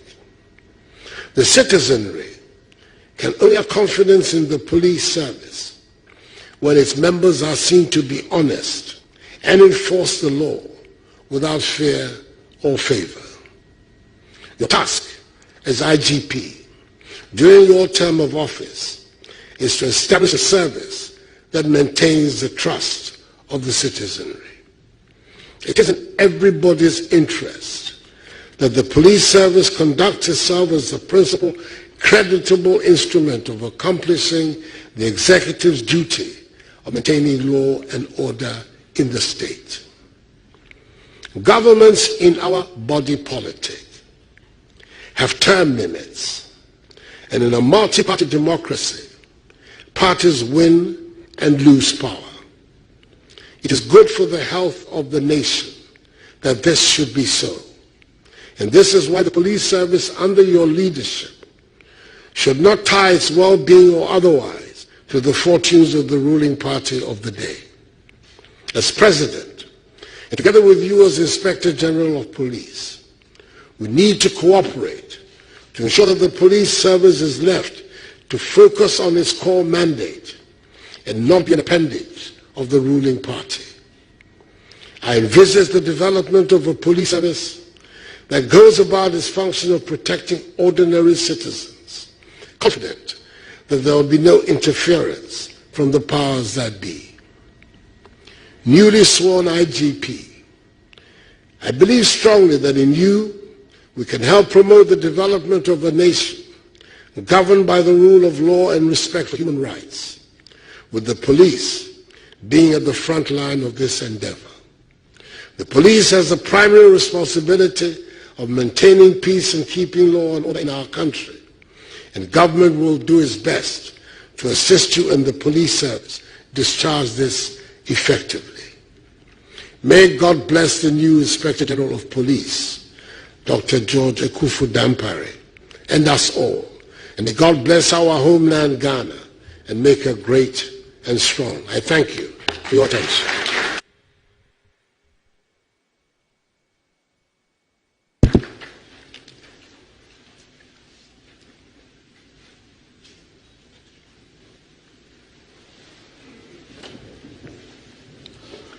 We thank Mr. President for his very instructive remarks. It's now my pleasure to invite the Inspector General of Police to respond to Mr. President's remarks.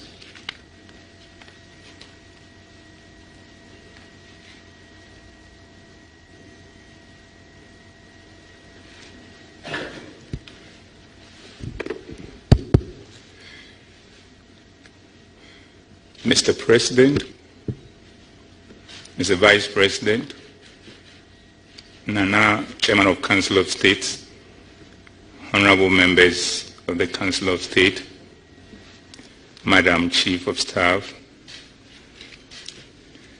service commanders, the clergy, my colleague, former members, commissioners, and other heads of security agencies here present, honorable ministers of state, distinguished invited guests, friends from the media, ladies and gentlemen. First of all, I would like to profoundly thank His Excellency, the President of the Republic of Ghana, His Excellency Nana Addo Dankwa Akufo-Addo, for the honor done me by appointing me as the Acting Inspector General of Police, and today confirming me as the 23rd Substantive Inspector General of Police of our country. Mr. President, my family and I are most grateful to you for the confidence that you have in me to allow me to take such a position of service to our nation. I also would like to thank Mr. Vice President for his leadership of the Police Council and his personal support and encouragement to me over the years. And I know I will continue to count on him in this regard. Equally, I would like to thank Nana, Chairman of the Council of State, for mentoring me over the years, and other members of the Council for taking a critical look at the request of His Excellency to consider me for this position and giving your support to it. I'm most grateful. I also would like to thank my mother, the Chief of Staff, for her motherly care and support at all times, which has deepened since my appointment as the Acting Inspector General of Police.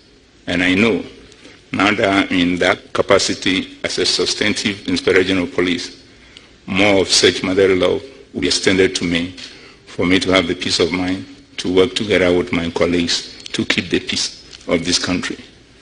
I will, at the same time, also like to thank my sector minister, who for another very important assignment, he's not here with us today, for the cooperation, the support that he has given me over the years before even I became the Acting Inspector General of Police. And when I also became Acting Inspector General of Police, he has continued on and even done more. And I know that now that I'm in the position, he will probably do 3-4 times what he has been doing for me. And I'm grateful to him. And I'm also very grateful to my colleagues at the service commanders level, including my big brother, the Chief of Defense Staff, for all the support I've received since my appointment as the Acting Inspector General of Police.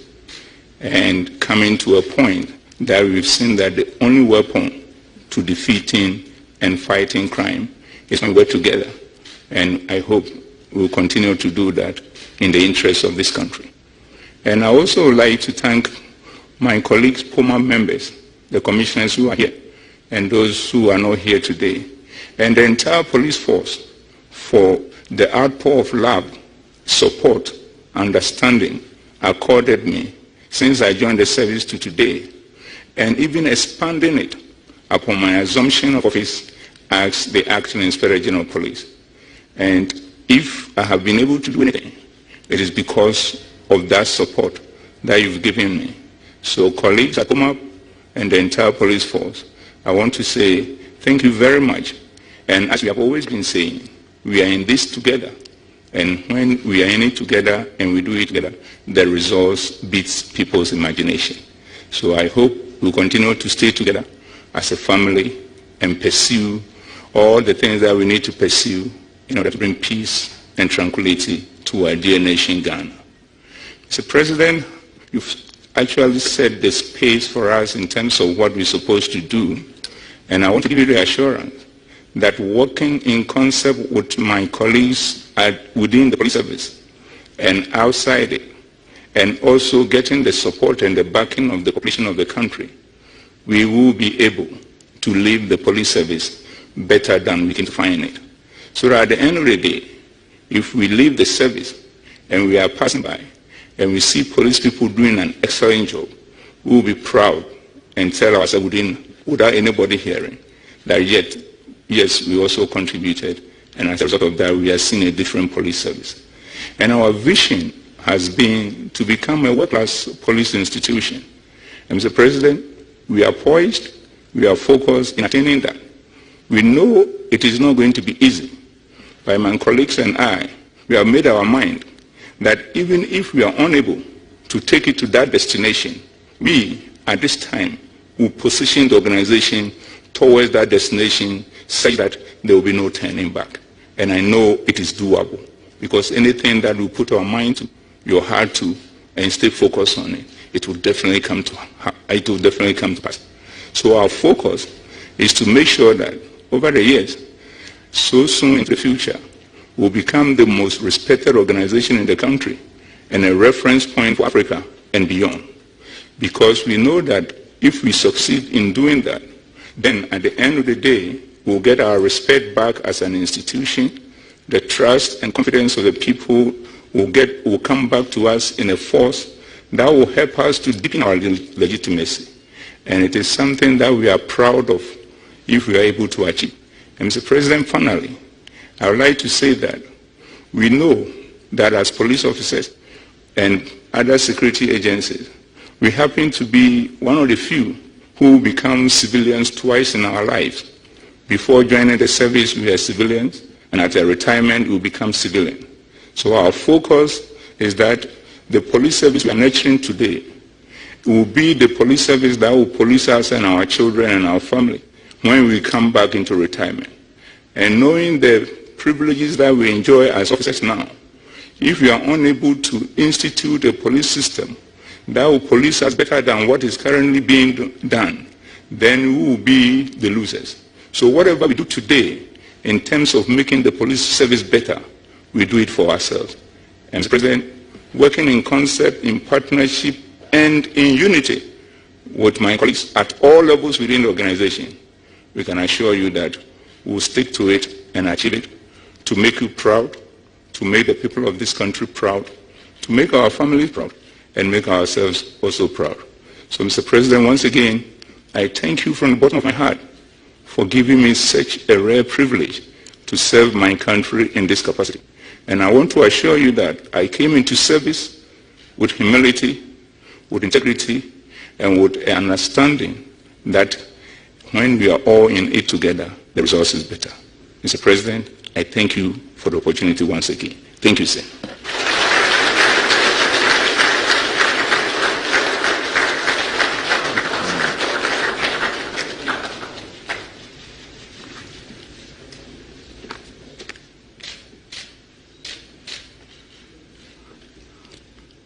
We thank the Inspector General of Police for his pledge to continue to deliver excellent service in the interest of our nation.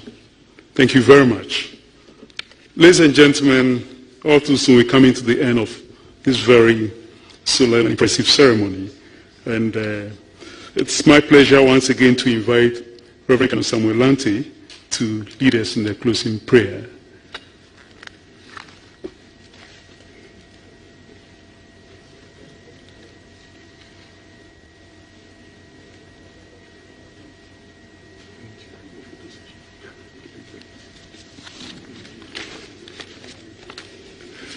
Please let us bow our heads and pray.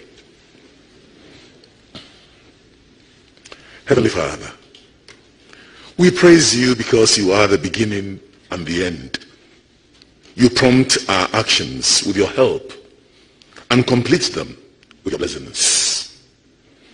May the swearing in of the Inspector General of Police energize him to pursue excellence, justice, and dedication to duty.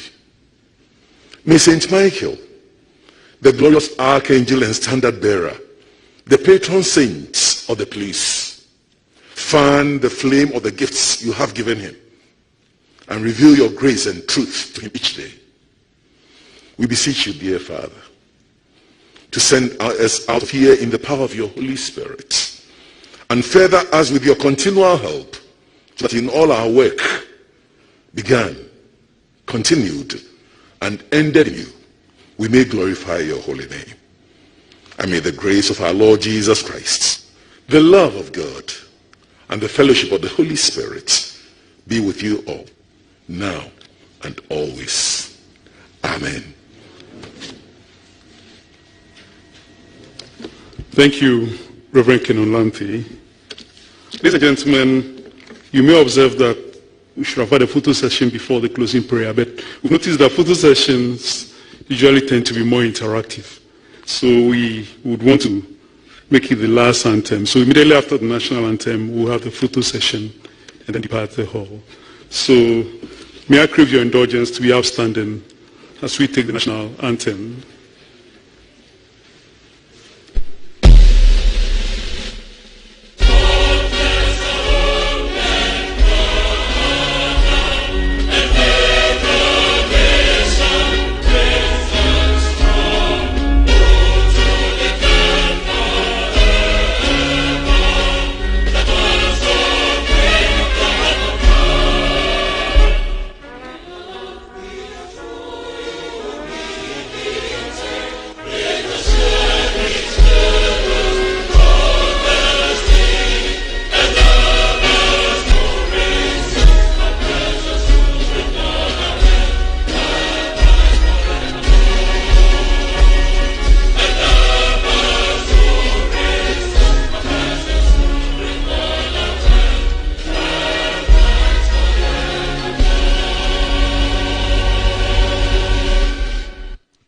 Thank you very much.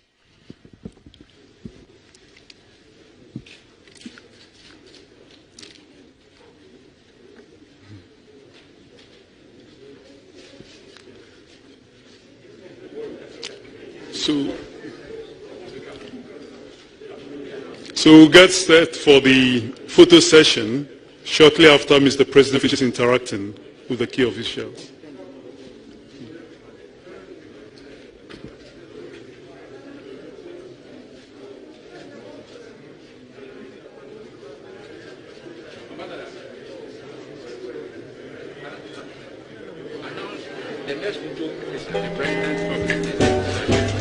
Thank you very much. We'll soon invite Mr. President to have a photo session with the IGP and other officials. Thank you very much. Mr. President may now have the photo session with the Inspector General of Police and the other officials. The media should please give space to Mr. President. He's coming to take the photo session now.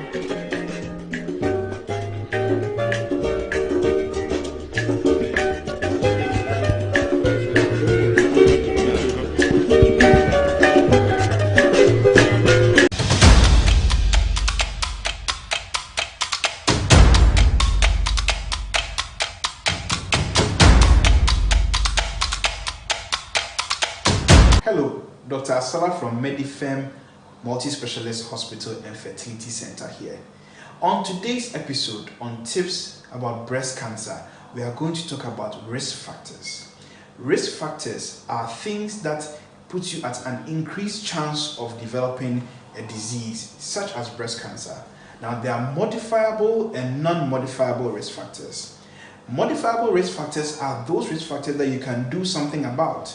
Examples when it comes to breast cancer include obesity, inadequate breastfeeding, harmful use of alcohol, tobacco use, and radiation exposure. Non-modifiable risk factors are those risk factors that you cannot do anything about. Examples include a family history of breast cancer, age greater than 40, female gender, early menarche, and late menopause. Join us tomorrow for another tip about breast cancer, and on the next episode we'll be talking about the non-modifiable risk factors for breast cancer.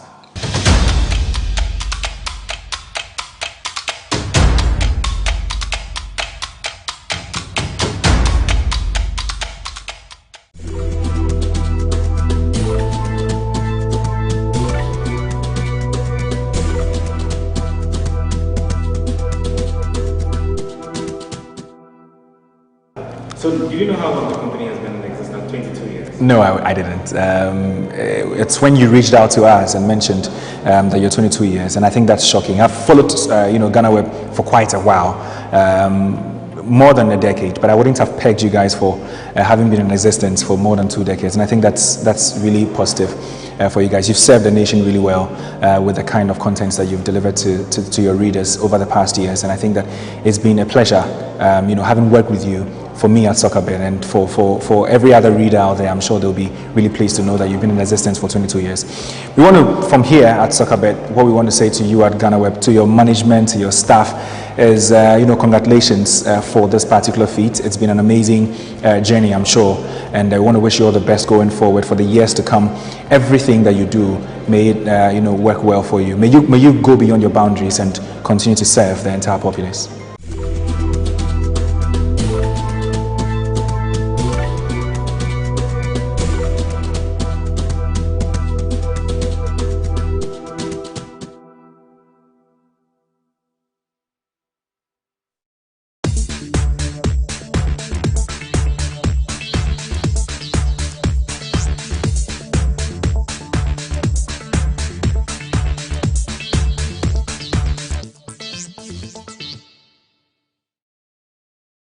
Yadimilo aka Black Stars on Emanaya Kono and Samana Ghana 4 Eka our brother shares Zimbabwe by 3-1 El Cape Coast. But on today's episode of the GhanaWeb Fridays debate right here on GhanaWeb TV, we're asking you for your assessment of the team after 2 games under new coach Milovan Rajevac. Ghana has beaten Zimbabwe back-to-back in Ghana and at the National Sports Stadium in Zimbabwe. Are you impressed so far? Can the team make it to the world stage as we prepare for our next 2 games? My name is Joel Sen, and welcome to today's episode of the Friday debate right here on GhanaWeb TV. We are on the streets of La Paz to interact with Ghanaian football fans. We're back here on this episode of the GhanaWeb Fridays debate. Today we're talking about the Black Stars. Are you impressed so far? I have a man here. He's a keen follower of Ghana football. Let me find out from him. GhanaWeb TV. Thank you. Pacho, Black Stars under coach Milo. Who is saying? Black Stars coach under Milo. There was a BBI pepe. Now the home Ghana football got GF, and I'm blast coaches, I'm satisfied. Say Ombenya Ahode, any Akandia, Ombetina Ginaso de Jumano. But Milo Bay, Yaman Hotel, Yabamanaka, but Yabetianaka, but Sike Akuno, about 6 months in Tianaka, Kaka or Usuano, Ayaka that no usual, but in the bar. Said your mama Obronina Candiano, players now abandon respect. I'm a coach now on no coach, but coach here on no coaching Ghana Blastano. Zakochi, Onika, player by Wadaka Sim. Footballers one Mosca. Sika 6 months in Tianaka. How much so many interest there at Mandama Ghana Blaster? And the GF and a problem no. The materials no Sika use on the same materials no and a Milo buy no use on Papa material be every mama use. Wow. 1804 our GFA. I was a GFA for no blast coaches no. Omo feed you omo. Ama Omakadia no also use the year Jumano. Omunya the year Jumano. Now me by accommodate me. Better than my Juma. Maybe I'm a Huba. And they coach training. I better than many Kwanzo the year Juma. As a blast coach, I said Miloya Wabai. Obado Yamana die or Timo. So feeling Chrome about Avadayama. Yamana die. Sika kono not here. What one if you Obradin by on Yamana die. Obradin by Yamanaka. Obroni ba se tuanaka Sika kono 6 months me tuanaka abada now what in Gina Park so Obroni no share adwuma se endru 1 month Obroni no share adwuma se endru 1 month but allowance ya di man no a chance 6 months player ya de betua Sika kono kan enti woni omo ka se ne tactics and aye adwuma na yetumi a share Zimbabwe home and away no woni omo nya adwen oh da be me no omo nya adwen because say no there the say no there no one na dey be say because coach by one of players be free Germany and also England and also other countries are my ball no Ghana materials no dey use e dey use so Ghana materials no and no na ebuo no player no aba no coach wakasa ontie coach kasa player no ontie because coach no bibi ni no aye Milo we buy sikai wanya bi o waka o view team o peace of mind or the year juma no but the deeper what the view how much on the peace of mind the year juma the best Ghana football problem na kasa Ghana football nko so no e GFA and GFA no so at the same GFA kro no so no chairman GFA chairman o person no o man number 2 no player na ebo number 6 o person man player ebo na ebo GFA for na kasa wo mu players o mo to mo use akọ park so akọ ya juma editatema coach no but Milo no buy no to me go editatema say I saw my way say boss I say be player wey the change na obo because Milo no buy no the oba can on find juma Jaden says CK Zwanyesa oh na just CK na cheche na zagunachi and for na cheche na zagunachi e di do no be gina ho the and for be kasa onya no eno na oye anya coach no obe coach ye chim so radio tete o de no uchu na to so kan GBC why na to so kan GBC 2 asa but na asa beti asa be gina me kasa ma engrofo so e ba be hwe e di football no de GFA for na asa Ghana football anya coach na asa Ghana football. All right, so he believes that the 2 wins we got over the Warriors of Zimbabwe in Cape Coast and all the way to Harare in Zimbabwe it's not because of the tactical prowess of coach Milovan Rajvat, but the GFA has given him a good system for him to operate, unlike the one they set for CK Akono. So he believes that the changes at the GFA is the reason why Ghana is enjoying some good results in the ongoing FIFA World Cup qualifiers. So we're still here on the Friday debate right here on GhanaWeb TV. How do you see the new Black Stars and the coach Milovan Rajvat? We beat the Zimbabweans here in Ghana 3-1 and 1-0 away from home. About GhanaWeb TV so. Yo, Major so. So far Black Stars, new coach Aba, 2 wins out of 2 games. Saying a Black Stars.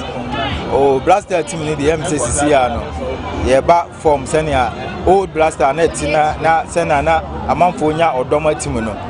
MC coach no eba na eba na me the credit na abema Thomas Tay party because say ohwe party bra opra ya na Arsenal. Omo ball 3 matches na onim by Arsenal lose some matches na by say or recover eba no. Em say omo matches o mabon na the iOS cry omo draw it em say yenya players beat separate na owo blaster team no mu a enye nwanwase ye betimi akwaje World Cup aba na minim say mpanifo no eyi sika die ni sa bribe na omo gi adefa players ni efi ho a na ye mayani ekọ players no betimi aboa blaster team no ama akọ animu na em say enye nwanwase Ghana betimi age World Cup nti omo players beat separate omo ko omo ho emma omo man anye sika ntina omo bobo no na emom oman no ho do senia oman no edin ebekodu baabi enam football enti alright ebi so e ka say adekonti aboan say coach we buy no I say ne bo say he's bold otumi make decisions ana duro na adun say CK no ayere ontumi nye abrante bi de say Emmanuel Lomote na Ghana focus and more than one so any or the Idrisu Baba ebe she mfimfin wo osanso under 20 AFCON were best player Fatah Isaaku na CK Akono e man no chance man Mbobi ono nso ode no ebe mu Andrew Ayu otumi nya akukudo no e de netina bench sa ne o man so e na abo na na Pacho em said the mechanic say meka say Africa ahankasa no say ade eben wa ya na ho sheda ehu so mfaso but obi o wachi no ohu ade no so mfaso say ye hwe niam like ye minu as I Africa ha per se na emrofo ni timi be fa ekonya so mfaso ma ye say akọ mo chen ekwaje besia efi sa niam no amuba enti anya me nwanwa say CK Akono drop sa players no edc bench na ohun ne mapa omo na Miloba no obehu sa say omo na ombetimi aboama Ghana yetimi akodu babia yedru sa bre. Okay, it's your final 2 games no I wish him say you bet to me winning ya qualify for the playoff. Oh, your final 2 games need the Ethiopia and South Africa. South Africa they need 3 points ahead that I had that. Okay. And Ethiopia they no so. Yeah, West draw. Team say Ghana they be qualified to World Cup. All right, so the Black Stars will make it to Qatar 2022.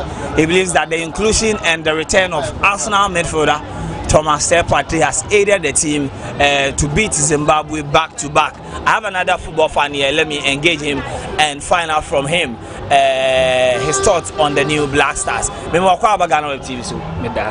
How do you see the new Black Stars? Ebimu say Black Stars, coach Rajival or the Milo, Abeka Emma team no ayakono saying and I see a team no. Oh, made since the team in the Sajin and Naso. And I met me the credit in the Kakrama coaching because say Bruni dear and Yafin obetiti a man for no say Kofa player we you should play away. And no na old local coaches in Intimina Enya board and you know I say meme dear day air no one team pending for nano and to coaching by and they bet me the credit in the Kakrama coaching and I'm the credit in the Subama party. Patepa say obeje captain band ne boy no ye hu say o captain ni enu nyina ne koyi enti mpanimfo ni nya board no mo drop isa the day you ni nua hwan na o mi gina board ni ma ye hu so no me so ma dwen kire no enti it has nothing to do with the tactics of Coach Milo.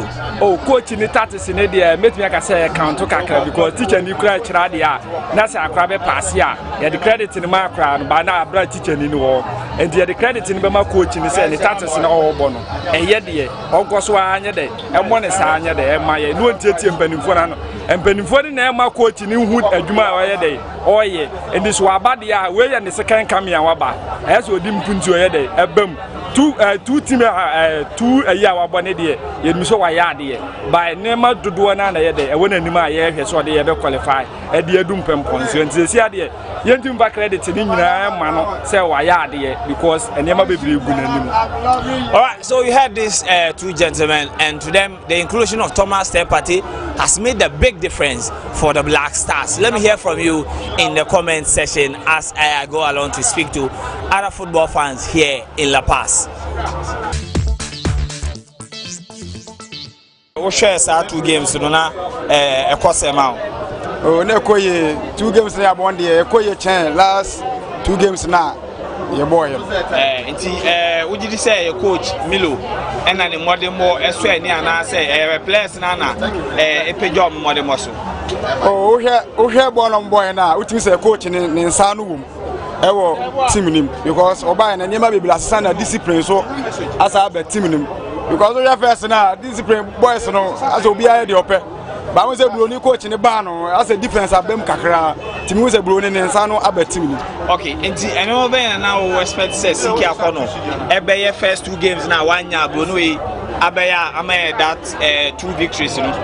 When the Siki akono me sani ade na kono na minim sabia se mpanyimfo na ema ne kwan yo se wono anso na minim se wabon de adonu because enema esen ko sesa wo na esen ko ogina pintin na ono a hye ne niema ense se o ma obi edai hye niema ma no so at ense se o tie mpanyimfo na no because who ye coach na se wutie obi na ma obi decide ma wa na that means who nye coach so we anso na bia o ma for so decide ma yes wa ka se we edai o resign every team nim o resign on be hu se de wo ye na papa so no dia. All right, 2 games na your ball under Milo player Ben Pana impressive.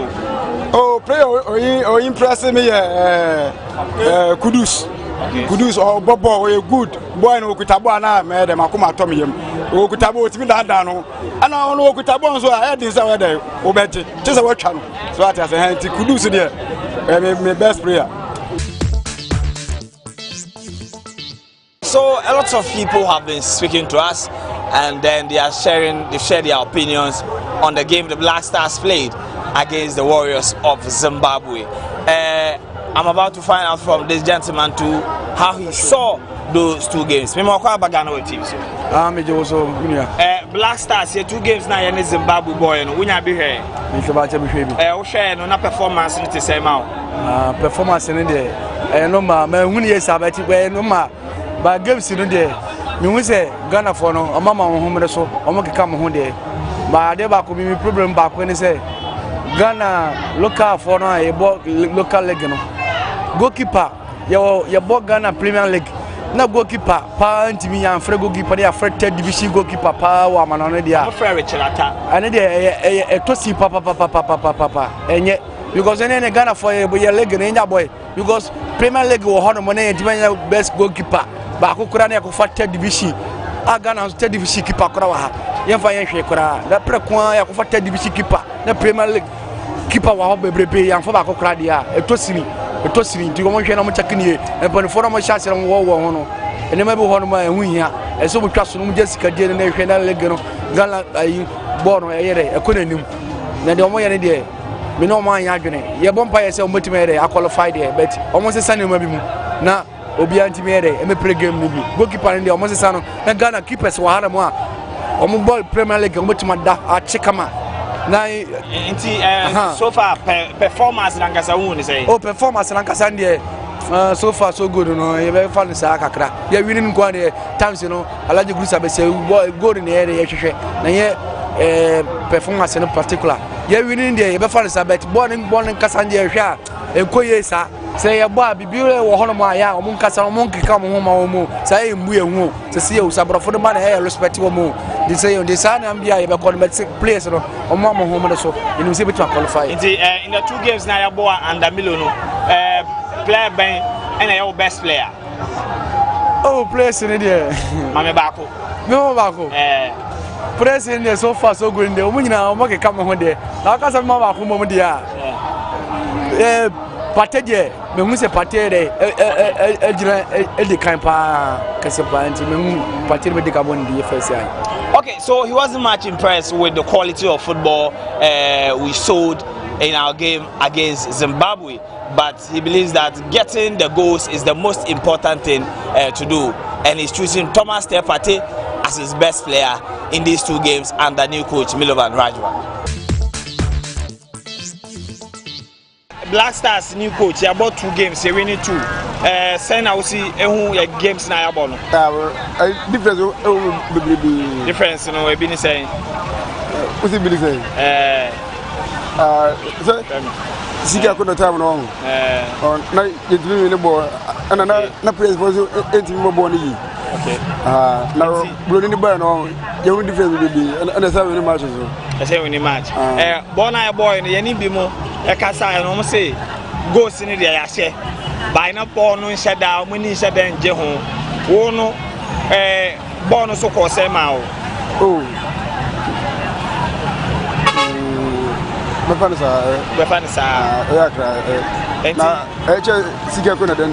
okay. If you start 2 games now, boy, no players bang, and now only your boy, I won't say, oh, go for your Moya de Pa. Mohammed Kudus, Partey, Jonathan Mensah.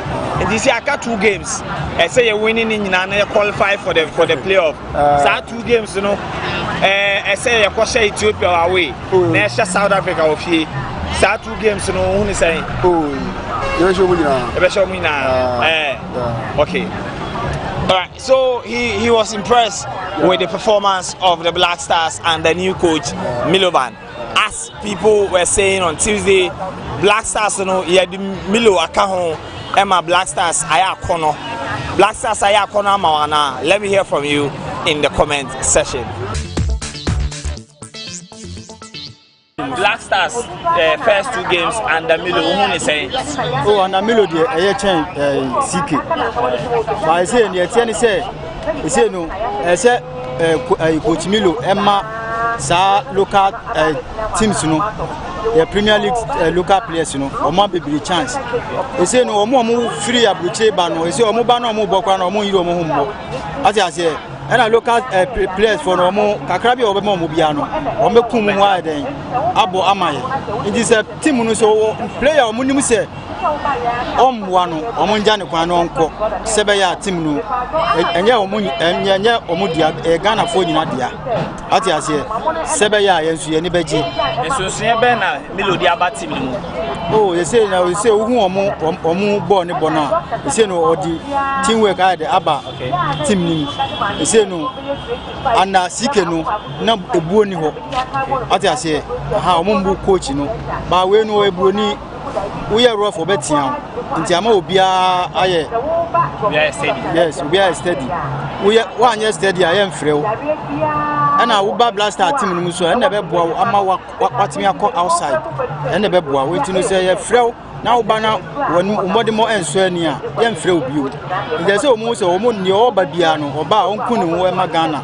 Now, yes, you know, support now the moment. And it is our 2 games now. I won the million of footballer, player, Baina, way in one also. Oh, our branch away there. Oh, he said, yeah, someone there say no, or Munina air bomb or Munina air bomb, but and Zikenu, now who party, sir, Kudus Unisa, but and Milono said party Jibo to say yes, or a senior player.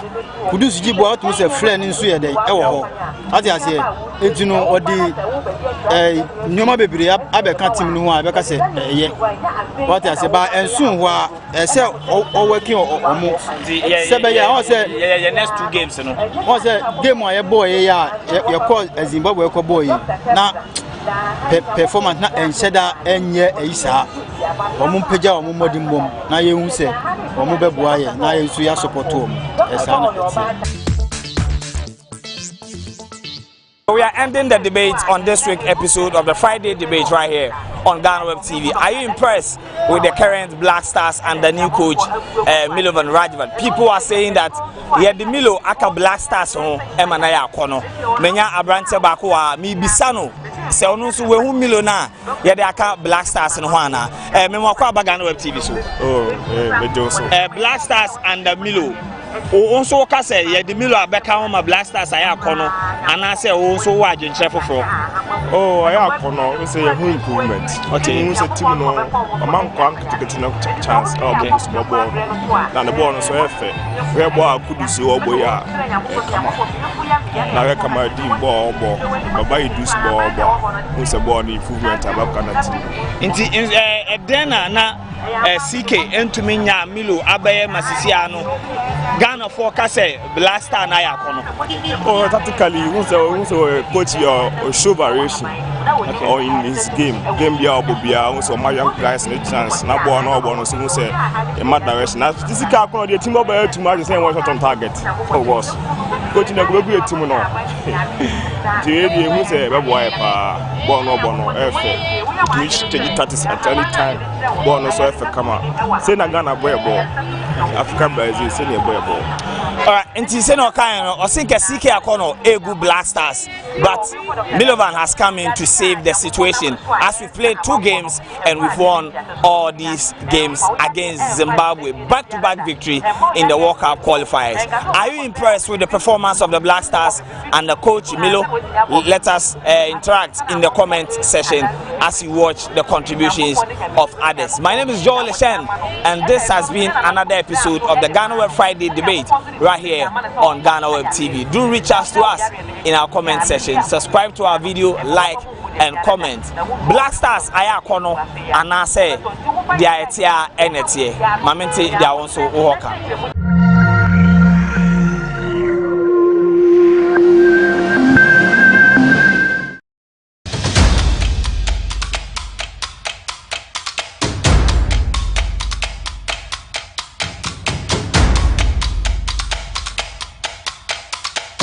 Hello, Dr. Asala from Medifem Multi-Specialist Hospital and Fertility Center here.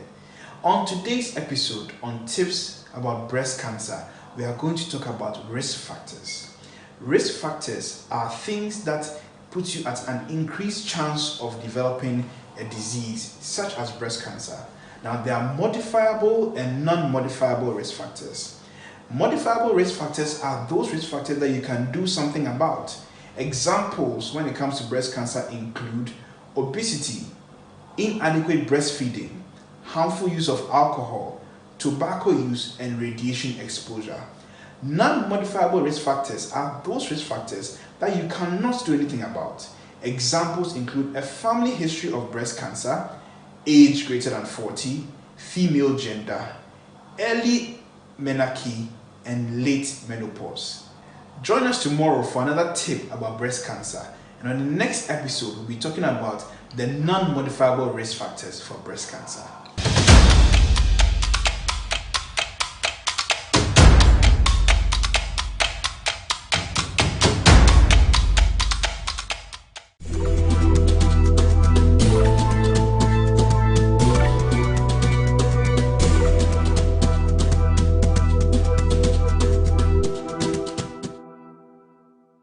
What can I say? Congratulations. The media these days is not easy. I think that you guys are doing your very best. And when I look at the team of people who are doing this work, I can only congratulate you and hope that this team will maintain and move on to achieve much greater things. But congratulations. You're doing a good job.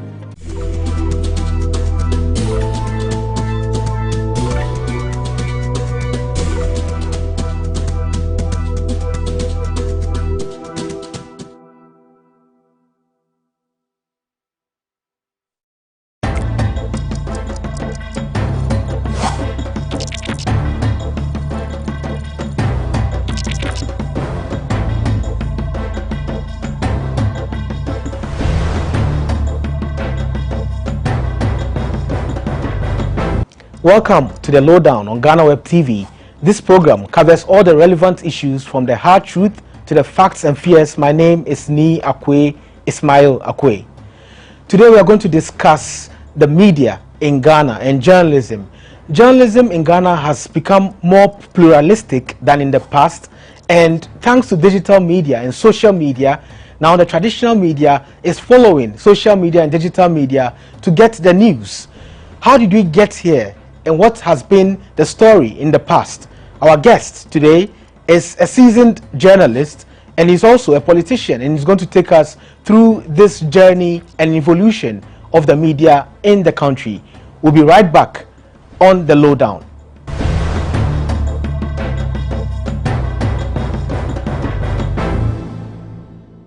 Welcome back. This is the Lowdown. My name is Ismail Akwe, and our guest is a former High Commissioner of Ghana to Namibia and Botswana. He is a former publisher of the Accra Daily Mail, the former editor of the Statesman newspaper, a prison graduate, I don't know if he calls himself that, a former civil servant, and a writer. He is Alhaji Abdulrahman Haruna Atta. He has MOV, and he'll tell us what the MOV means. Welcome, Alhaji. Thank you very much, Ismail. You corrected me this morning. I was saying Ishmael. I think the Muslims, that's how we pronounce it. Oh, it's Sumaila. Well, whatever. So the Arabic is Ismail, and then the house has corrupted it to Sumaila. Yes. So anyway, thank you. Well, nice having me on this program, and I'm very impressed that it's an all-female crew.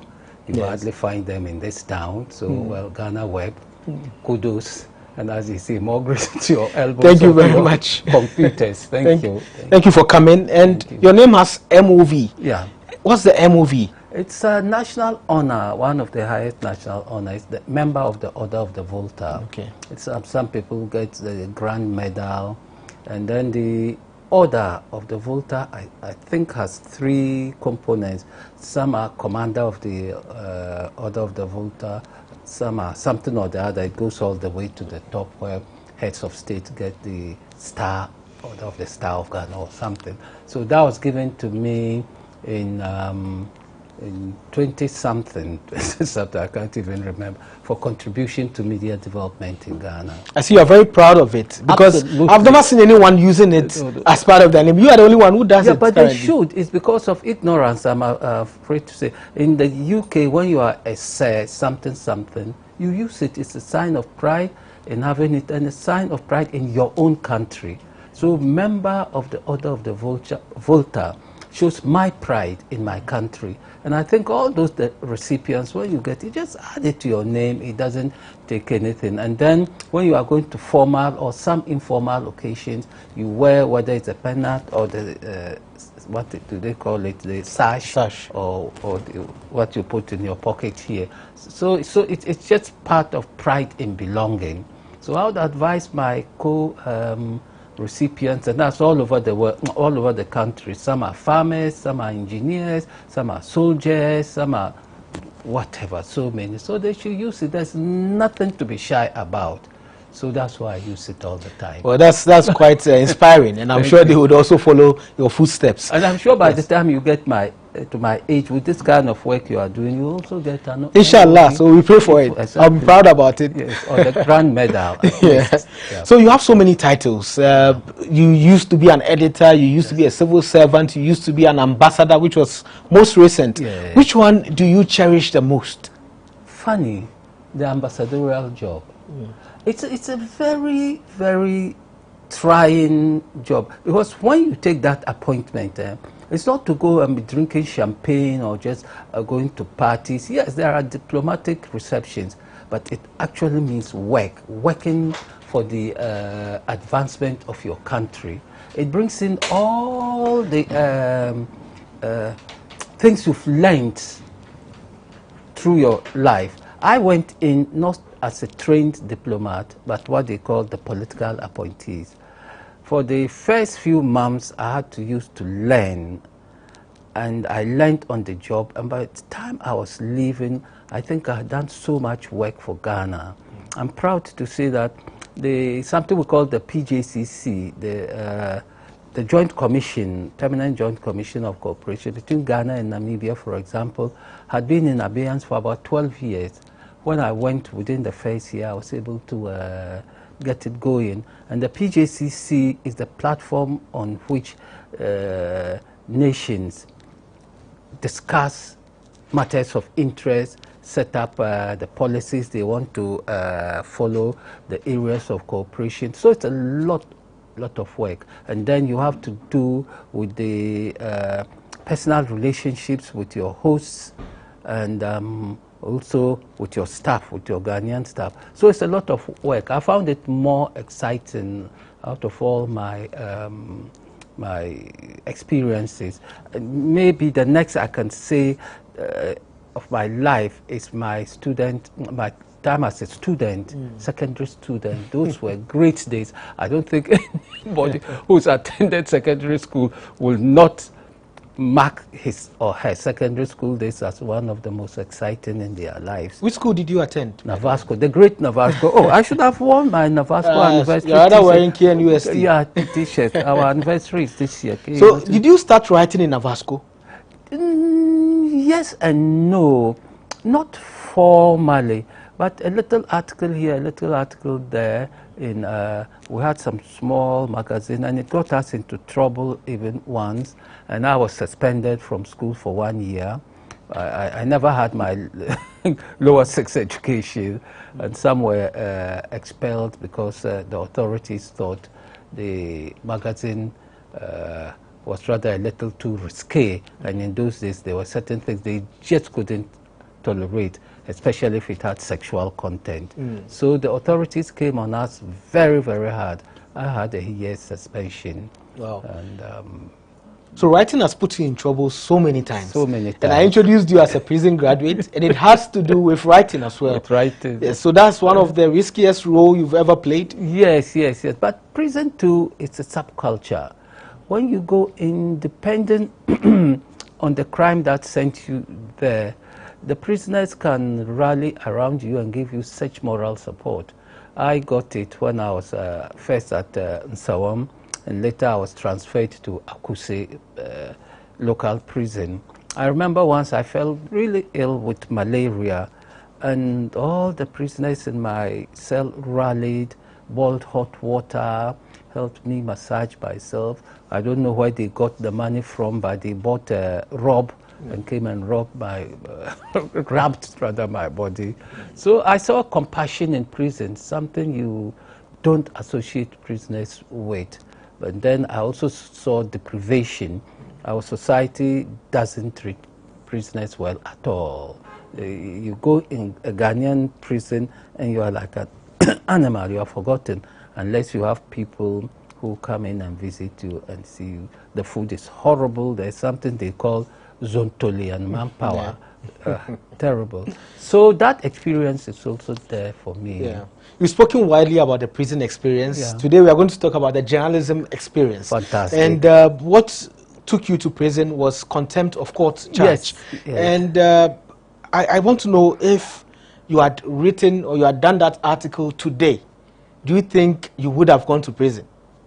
No, we've come so far. Contempt these days would not send you to jail, really. And in those days, even the contempt that sent me to jail was because the lady that sent me to court was my sister-in-law, Mrs. Rawlings.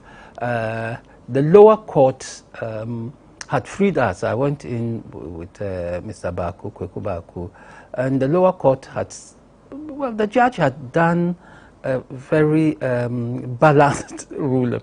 She cited that for contempt, and we wanted her, injunction also vacated.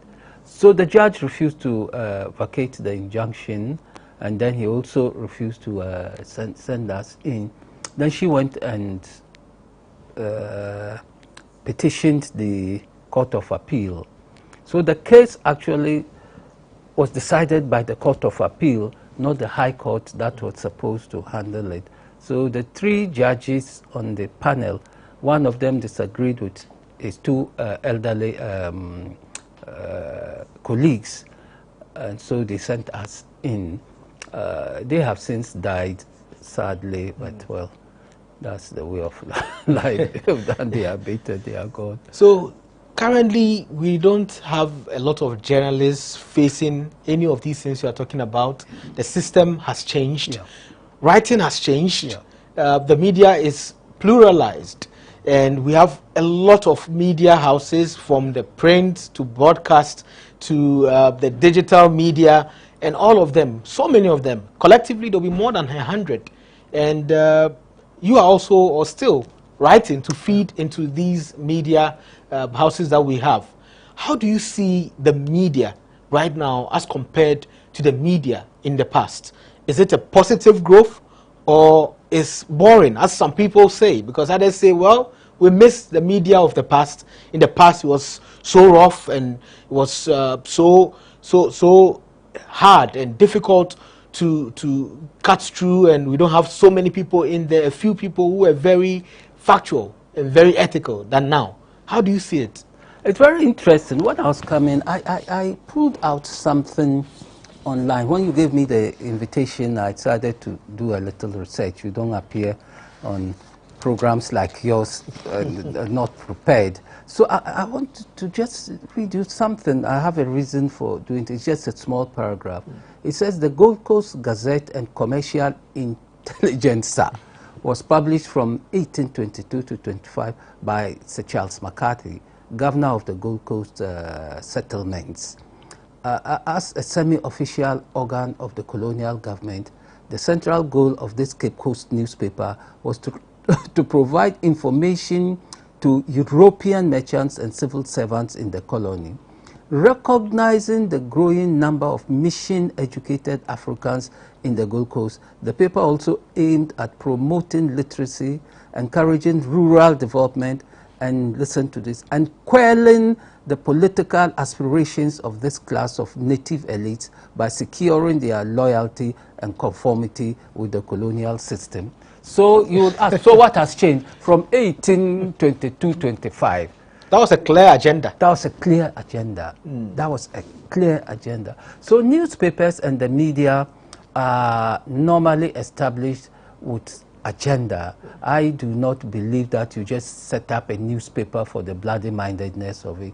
You want to push a certain line, political, economic, religious, and so on. So we've come a very, very, very long way to the days when the Daily Graphic then grew out of the Sunday Mirror, then the Ghanaian Times, then GBC grew out of Station Zoe, came to the Ghana Film Industries Corporation. I'm sure you've forgotten about it, right? It was the leading post-independence sort of media producing house.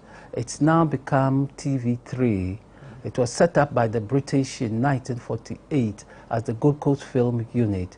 And our greatest president, of course, Kwame Nkrumah, thought far and invested in it and developed it into a full-fledged film industry. In those days, we didn't have the electronic media. So the film industry produced newsprints, documentaries, and other social animation material for the country. So if you remember films like Mr. Mensah Builds a House, The Boy Komasenu, etc., they were the feature side of things. So the Ghana Film Industry Corporation was such a major partner of GBC. GBC, that grew out of this station, Zoe, I was telling you about. So GBC and Ghana Films, between them, were producing all the material that we needed.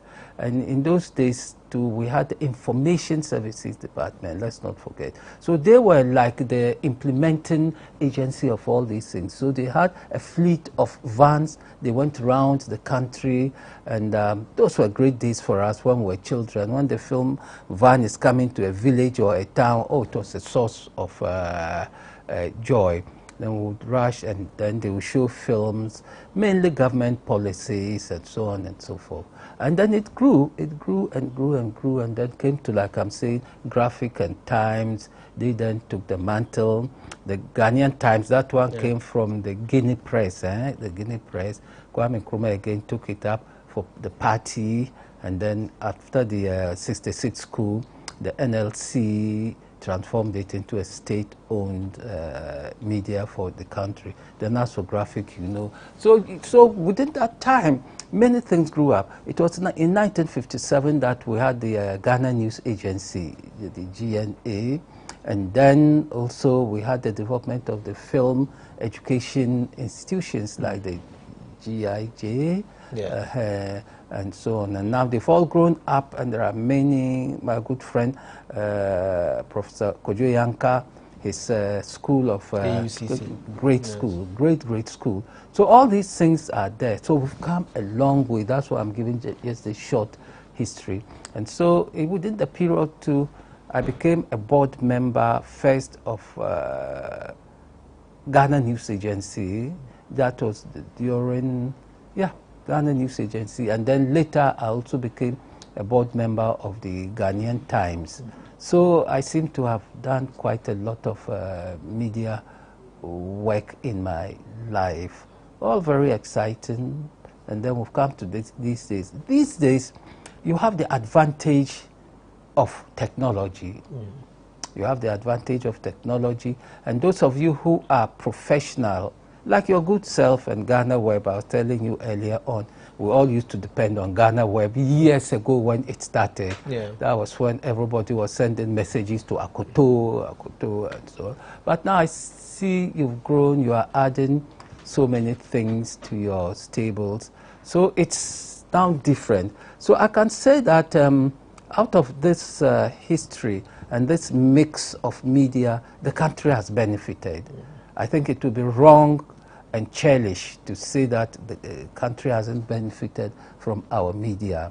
Through people like you, the younger media people, we are getting a lot of information. And I disagree. I think you are as racy, if not racier, than we were. Because the technology allows you to dig deeper and move wider afield than we were doing. We were handicapped. Because I can tell you something. When we started our media after the 1992 Constitution, which opened things up, and everybody was establishing a newspaper radio stations and whatever, we didn't even have the proper working tools. To do a newspaper, we still did the cut and paste. We will cut, paste here, and so on. But now everything technology, unless you don't have the money to do it, but the means to do it is there. Yeah. So it's given us a lot of variety in the media, and that's why a plural media is there. We shouldn't fight a plural media. I disagree with the people who say you should conform with each other. No. You be as different as possible. Be as different and as innovative as possible. The country would only benefit, excuse me, from that.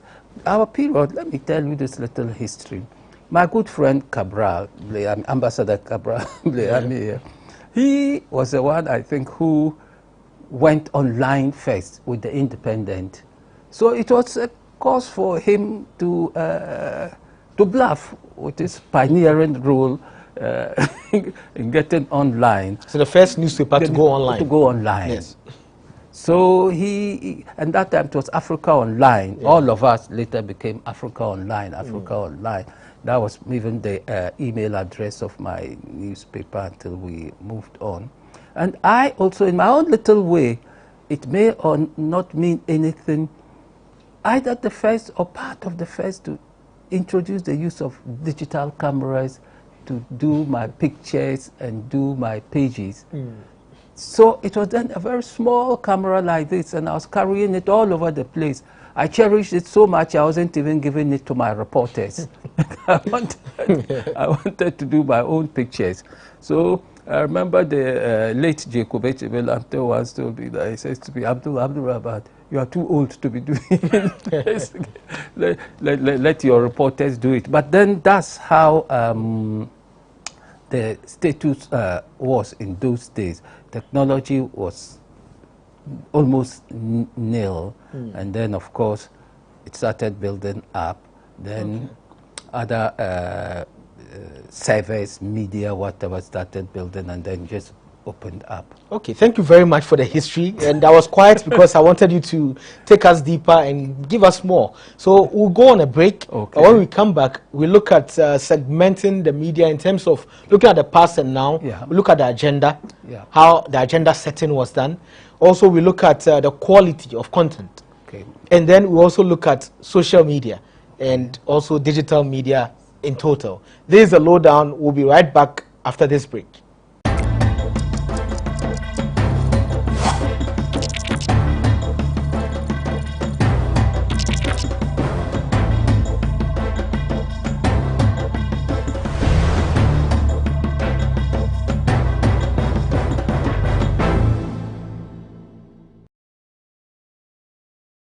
Welcome back to the lowdown. My name is Ni Akwe Ismail Akwe. We are discussing the state of journalism in Ghana and how far we've come with Alhaji Abdurrahman Haruna Atta. So you were telling us about some history from post-independence, pre-independence era to post-independence. Now we want to look at the agenda-setting role of the media. How was it before?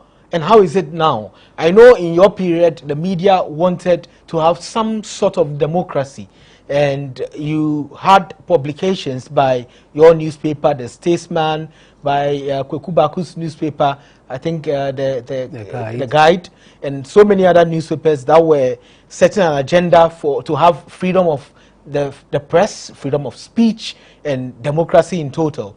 How was it like before?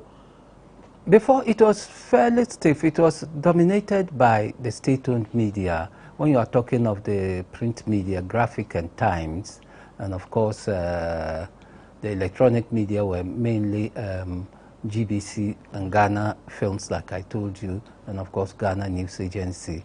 Yeah, so it was all government controlled. It was muzzled, completely muzzled by the government. So as private media, how did you survive?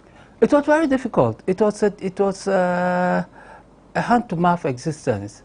Advertising wasn't coming because business people and other people were afraid to advertise in our newspapers to get penalized.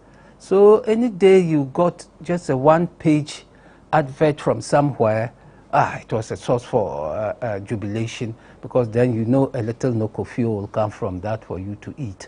But it was very difficult, and then the media atmosphere was unfriendly. You remember once Mr. Baku's newspaper, they even went and dropped shit bombed it and so on. So it was very, very difficult and unfriendly. But then we fought on, and later credit must be given to President Kufuor. He was very open to us when he was in opposition. And so we would meet him every now and then, and we kept hammering that what he should do, his living legacy, would be to abolish the criminal libel section of the criminal code. So it was from us, we put pressure on him, and truly to when he won the elections and became president, that was one of his first legislative actions, to abolish the criminal libel section of the criminal code. Could we say the media played a role? I mean, then it wasn't opposition media. Did you play a role in Kufuor's election? We did very much so. At that time, the interesting thing was that President Rawlings had stayed for a length of time that I think people were tired of him, really, and they wanted a change. We also wanted a change. In fact, I developed a very robust attitude towards him, because I thought he had not only overstayed, but then he had dictatorial and authoritarian tendencies. And that was the basis of my media fight with him. Nothing else, after all. Why should I fight him? He was my wife's sister's husband, so really we should be on good terms. Maybe even if I had behaved myself, I probably would have had some droppings from the government, but anyway, that's a joke. Yeah, so I was very robust in my columns in those days. It was called Taking Issue. And I took issue with him because I thought his style of governance was not exactly what the Constitution was about, because we all struggled to get this Constitution through, but he still retained vestiges of, say, when he says something, it shouldn't be opposed. So I did it. Kweku Baku, my good friend Ibn Kwaku of the Free Press, and so many other names were involved in this ambition to get the media landscape at least cauterized of the kind of tendencies that was keeping us down. So in those early days, after the 1992 Constitution, we were like little kids in a candy store. We were all over the place, stealing from here, putting this in our mouth. So we were a little unruly. That's what we were. We were a little unruly. We didn't cross-check our stories. We didn't ask for a second opinion or give the other person the chance, because we had an agenda. Back to the word, your word. Because the agenda was to get rid of Rawlings. So we worked hard, and luckily we had a listening ear from the candidate before then. And then when he became president, he was very open to us.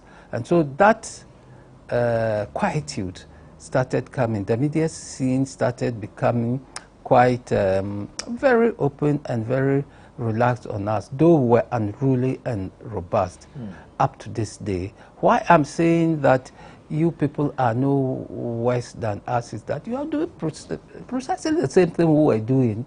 I don't think you should underrate your efforts. The problem is that, you mentioned it, the development of the citizen journalism thing has meant that anybody now can call themselves a journalist, really.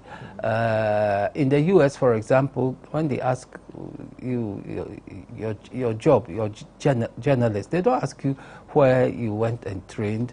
For them, once you are a journalist and you are given voice to the freedom of expression, that's your job. Nobody's really interested in whether you have a certificate or not. An employer may, because they will be looking for qualified people. So for them, trained journalists would be what they will go out for. But there are some people who don't care. Once you can write and once you can dig things out and go out there, fine.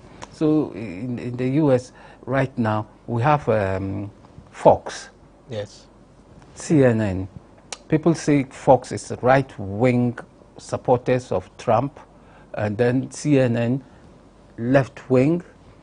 The New York Times is considered the main left-wing newspaper in the US, and so on and so forth. So we have those divisions. The divisions become vile and unpalatable when we now start pushing violent or uncompromising political or politicians' viewpoints. So then the problems start coming. But the plurality or pluralism itself does not pose problems. So those days as editor of The Statesman, what was a typical morning like? Was it calling people to ask what has Rawlings done wrong, so we publish? How do you get your stories? We got our stories, or some got their stories mainly from newspaper vendors, sadly to say. There was no serious editorializing going on. The newspaper vendors would determine that your headlines would sell or not. And they would let you know. Me, they used to tell me when I formed the Accra Mail, and I decided to move away from this kind of journalism, and that's why I named the paper the Accra Mail. I wanted the city to have its own newspaper that can report on many different things around the city and bring people's awareness to the problems of the city, the aspirations of the city. And I almost went under within the first month because the vendors had ganged up against it. They said it wasn't hot enough. So I saw one of my leading vendors and I asked him, I said, oh, Pepper no enyeshi.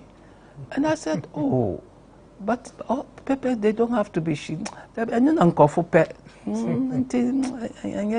they won't sell it. When they take the newspapers in the morning, those that they consider enyeshi, they put them in their armpits like this, and then they hold the headlines of the shoe ones.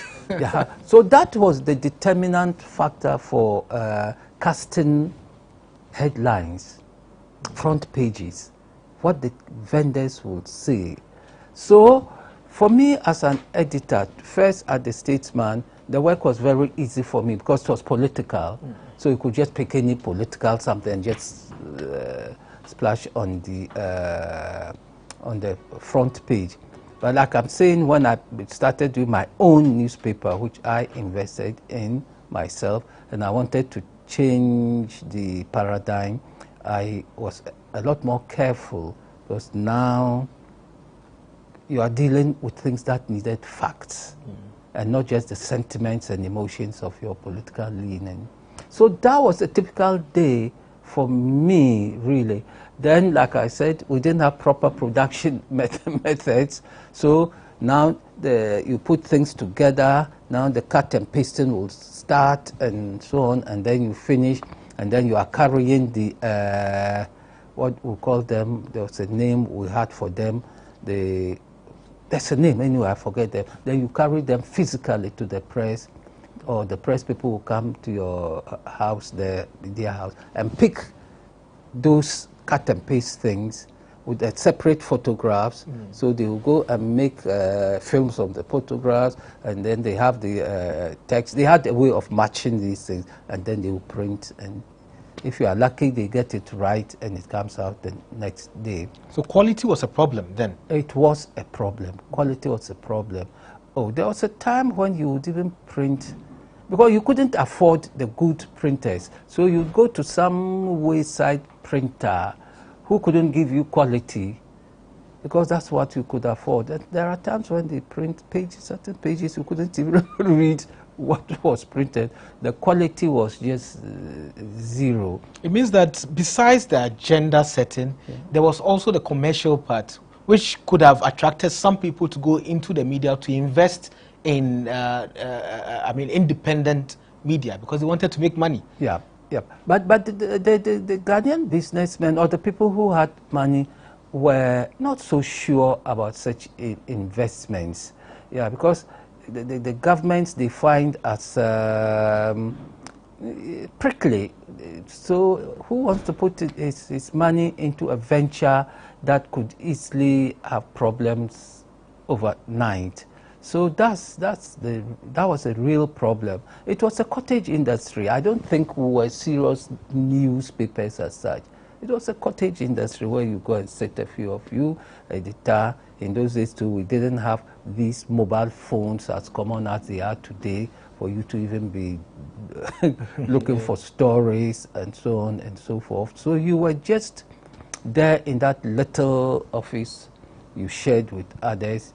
You did your cut and paste, and also another technological thing. So when we finish all of that, we then copy whatever it is on CDs, and then send the CD to the Africa Online or whoever was putting it online, and you give it to them physically, and then they will sit at their place there and then do it and put it. Now it's different. You can do all of that. So that was your attempt to go online. Online. So you put it on CDs and give to the online managers to put it up. Put it up. Yeah. That was quite interesting. It was quite hectic. Yes. So we've come really far, and now the digital space is wide, is bigger. Social media is there for everybody to be a citizen journalist, as you explained. And citizens are now sending their articles to be published online on the biggest media houses like ours, GhanaWeb. How do you see that from then when it comes to citizen participation in the news making?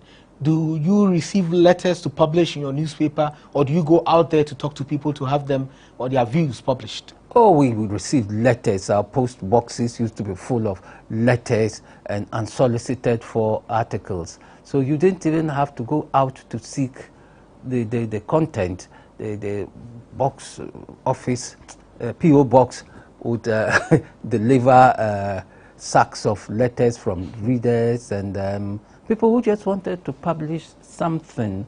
And so we had space for everyone in those days who would contact us. Some people may even just call us and tell us that, oh, they've seen a story in our paper, we should hold a page. They'll do a rejoinder. So in those days, we took the constitutional requirement of rejoinders very seriously. At least I did. When I did something and someone brought a rejoinder, we published it the next day, usually where we printed it. We didn't hide it inside. If it was on the front page, we'll put it on the front page. So that's how we did it. It was never a dull moment, really. Never a dull moment, but you were always on tenterhooks. You were always on tenterhooks. But now things have really changed. The only problem I have right now is that there's no editing going on because of the citizen journalism there. And I think maybe the online editions are overwhelmed, so they don't always read what comes to them. So you go online and you start reading certain errors that you think an editor should correct. I'll give you two examples from me just last week. To rein in, R-E-I-N, they should rein in whatever. I wrote to rein in, R-E-I-G-N, like the reign of a king, as different from reigning in. And my editors here and elsewhere didn't correct me. The same mistake was everywhere. Was everywhere. I was so embarrassed. Haruna, I can't tell the difference between rain and rain. But I had given I thought my editors would read through. But then you do well. There's a young man, well, I'm not campaigning for him, Kent Mensah. He does the Mail Online or something. Yeah. Occasionally he will read and then call me and say, oh, editor, is this what you mean? And I say, oh, Kent, God bless you. God bless you, my son. If the son goes out without you reading it, I would have been embarrassed. So that's the only thing I think you should do better, the editing. And then the second thing was that there was a place I should have just used an A to make the sentence meaningful. And for some reason, I missed it. And it's not as if I just write and send it to you people. I have someone I call my peer reviewer. I'll send it to him. Every article I do, I'll send it to my peer reviewer before I post it to you. And he also misses all these things. So it's a difficult thing. And that's why, again, in those good olden days, the office or the job of a proofreader was a very important one in a newsroom. Very, very important for a newsreader. Because you can miss little things that then would render your story, a sentence, meaningless. And then there are sometimes too, after writing, I say to myself, oh, isn't this sentence a little long-winded? Could the editor have cut it a little for me? So we do that, but it's not your fault, really. Yeah. It's not your fault. So that's what is exciting about the media. So soon we'll talk about citizen journalism and your position on that, and also we'll talk about training institutions, journalism training institutions. Are you a journalist when you attend or you have the skill of journalism, or you can be a journalist if you are quite on the job or any other way? We'll come back on that after this break.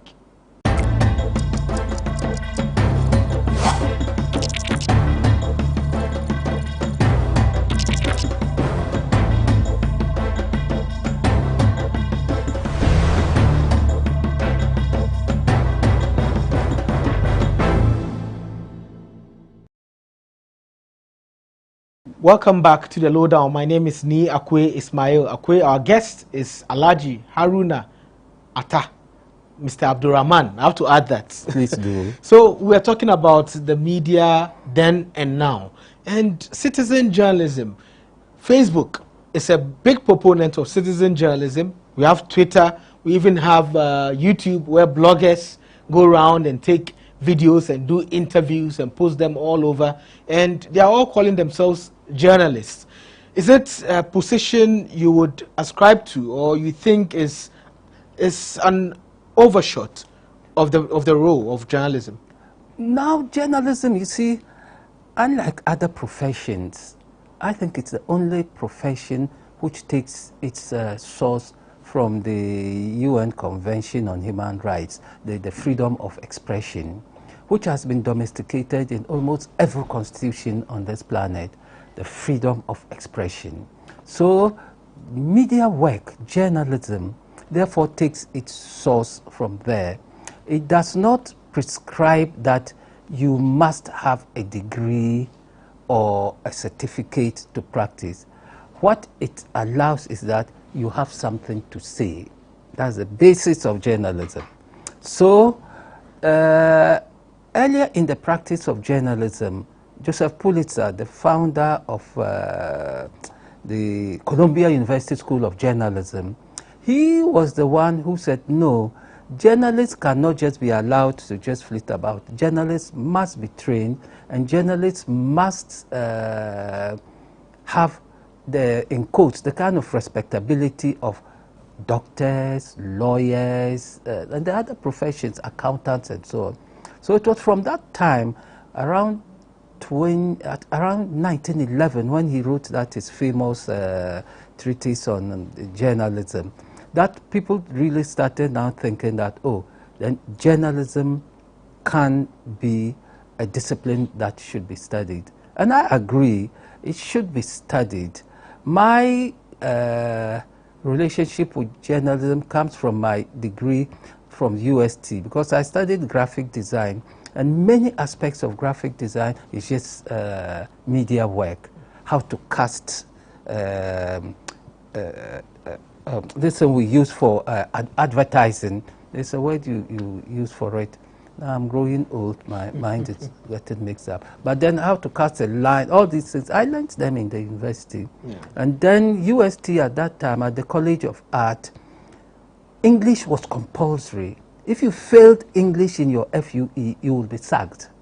So I did English for 3 years and only dropped it in my last year. In those days, the Faculty of Arts did 4 years. So you drop it. And so my training was from that angle. And it shows in the way one does things one writes. So I believe that some training is necessary, even though you are filling in the voice of the voiceless as a result of the freedom of expression, but some training is good. But then I haven't said that without training, it does not mean you can't practice as a journalist. In the good old days, again, back to the good old days, you learnt your craft on the job. Many of our pioneers, especially at Graphic at times, but especially at Graphic, they learnt their craft on the job and did so well. Later, they were sent to the UK to places like the Thompson Foundation. I don't know if it's still in existence, yes. Which gave our senior journalists in those days, again, more or less on the job training. So training for me is very important. At least you learn the use of the language. Language is very, very important. Today we are arguing or debating whether do or die is the same as all die be die. I think it's the subject of my article today. I don't know whether you've seen it. Yeah. So it's all to do with language. Journalism cannot function if you don't have the good language, either written or spoken. If you are not trained and you are a citizen journalist, really that's what you are. You can't consider yourself a professional journalist. And I think there should be a place for professional journalists, whether they learned it on the job or they learned it in the classroom. Our top men, people like Ken Bediaku, who used to be the top sports journalist in this country.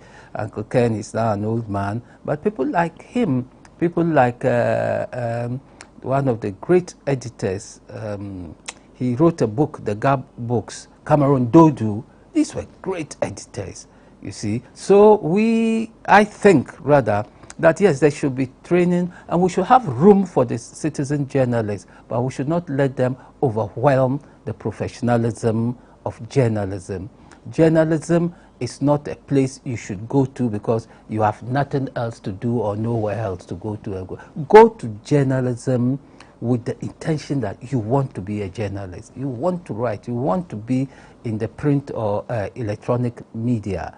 And then you come out as a very good journalist. I believe in that. Now, if we talk about getting training and some skill, there's a school of thought that the journalism institutions, which are also growing, there's a proliferation of them, but they are bringing out or churning out a lot of journalists who are half-baked. They're only learning the theory, and when they come into institutions or media institutions, they are unable to produce quality content as professional journalists are supposed to. Have you encountered any of that? I have, and it's heartbreaking. And so you are right, absolutely right. That's why I mentioned the GIJ, I mentioned the Kojo Yanke's place, and then of course the mother of all of them at the School of Communication Studies in Legon. Yeah, there are many mushroom schools of journalism, and I think they are more also the problem than the half-baked journalists they churn out. Yeah, because the half-baked journalists they churn out have the degrees or the certificates or whatever it is they give them, but you encounter them in a newsroom, it is a nightmare. A half-baked journalist in a professional newsroom is a nightmare to sub-editors and editors. Yeah, so I still believe that we should look for the good institutions of journalism or any of the communication arts and sciences. Like I told you, my background was in graphic design, but it had elements of communication.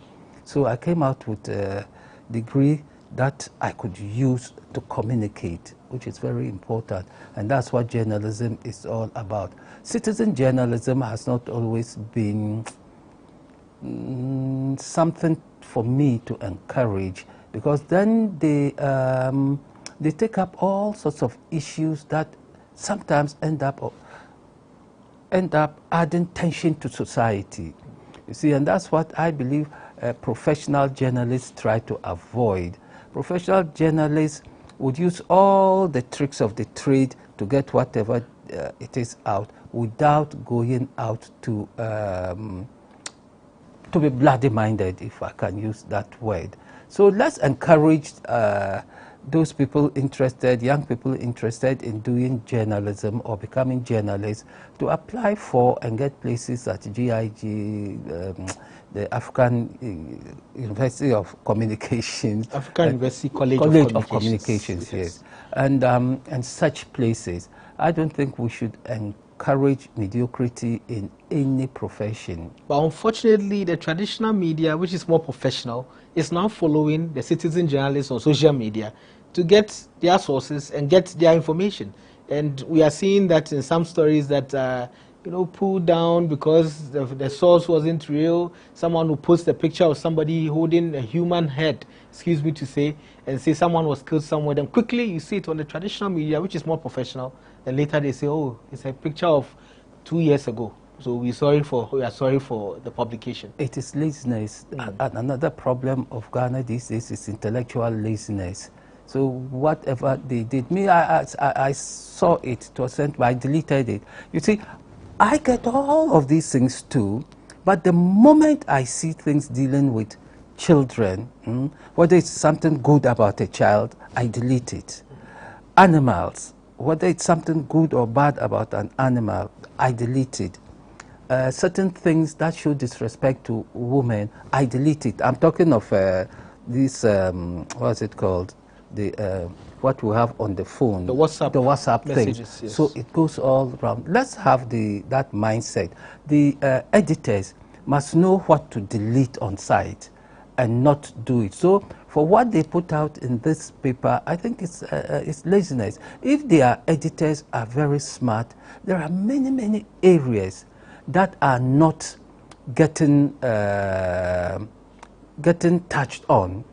There could be niche newspapers for such things, and we will read.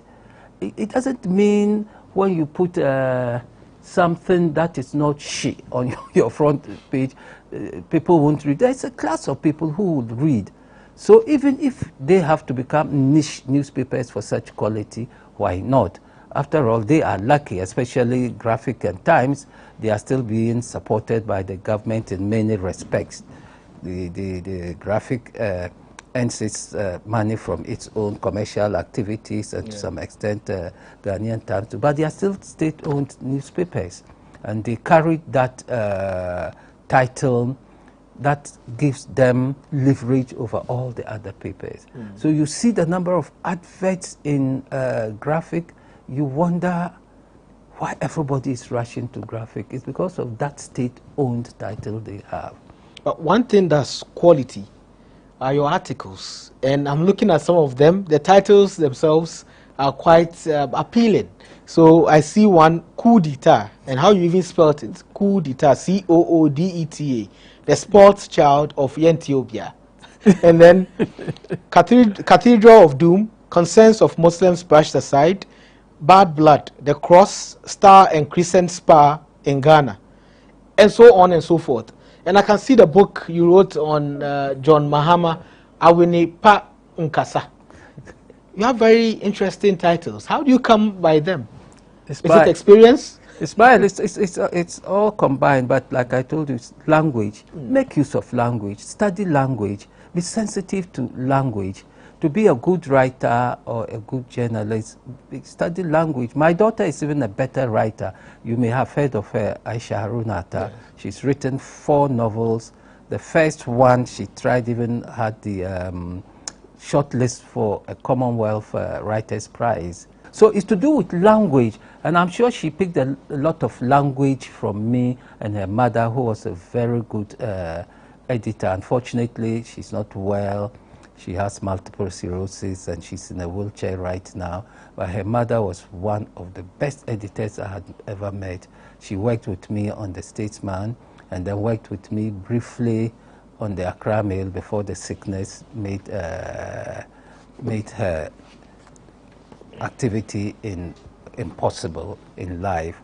Yep. So language is important, Ismail. You can't undermine language in writing, journalism.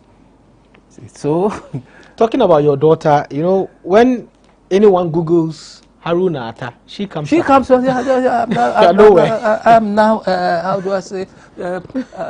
My claim to fame is my daughter's, not mine. Yes. But as a parent, you are proud when such a thing happens. Well, anyway, it's great to have you here. And if you have any last or final statements you want to make before we go. Yeah, but it's not the final statement as such. I'm just going to thank you and say continue the good job. Because there was a time when you started, or GhanaWeb started, there was nothing else. That time, even your email or whatever was Akoto at Akoto or something. Now I realize you've changed everything. So you've moved. You've become big, and then continue the good job. Like I told you earlier on, I like the way you do. I sent you articles. You don't just publish it. You look for newsy parts of it and turn them into stories. That's the professionalism I'm talking about. So let us do that, and let's leave a little space for the citizen journalists. They can never outclass or outrun professional journalism. The rest assured. They will make noise, but professional journalists will still survive. Thank you very much for coming, Alhaji Abdulrahman Haruna Atta. This was quite an informative interview, and we'll have this every Monday on GhanaWeb TV. My name is Ni Akwe Ismail Akwe. Be safe.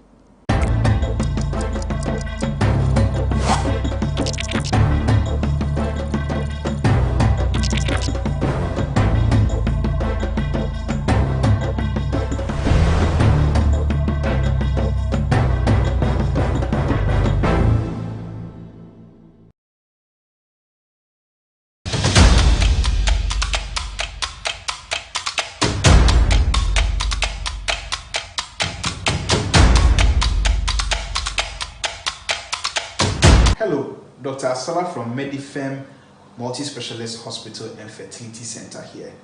On today's episode on tips about breast cancer, we are going to talk about risk factors. Risk factors are things that put you at an increased chance of developing a disease such as breast cancer. Now, there are modifiable and non-modifiable risk factors. Modifiable risk factors are those risk factors that you can do something about. Examples when it comes to breast cancer include obesity, inadequate breastfeeding, harmful use of alcohol, tobacco use, and radiation exposure. Non-modifiable risk factors are those risk factors that you cannot do anything about. Examples include a family history of breast cancer, age greater than 40, female gender, early menarche, and late menopause. Join us tomorrow for another tip about breast cancer, and on the next episode we'll be talking about the non-modifiable risk factors for breast cancer.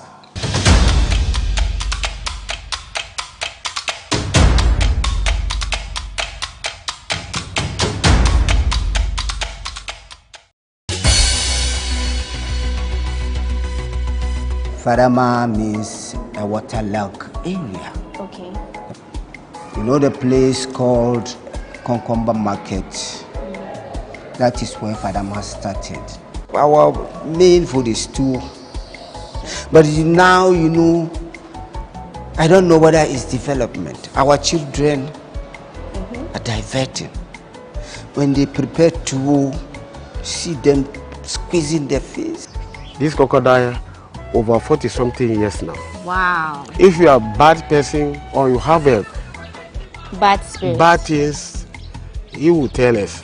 If somebody pass away, we are taking the person to the cemetery. Because of the traffic, that's why our people riding a motor. We don't want something like a taxi or something car to come and cross us.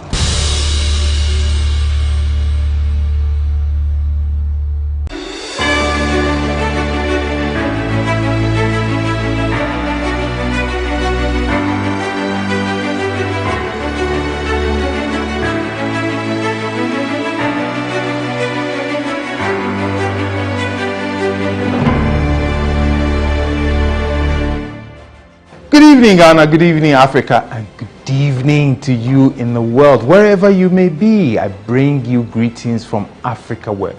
This is actually the offices of Advertiser and Publisher Solutions Ghana Limited, ATPU. So I bring you greetings from the CEO of Africa Web, Mark Stubb, and I bring you greetings also from the CTO, who is Rob Bellat. Indeed, at Advertiser and Publisher Solutions Ghana Limited, we've got a big portal of innovations. We release them one after the other. This is one of them. This is called the GhanaWeb Excellence Awards. Why is this so special? It's because it's unprecedented. The first online business to come up with awards to reward or to recognize our role models in Ghana, and then also to show how exemplary they have been. Indeed, why is this special? It's because you are the ones who have done it.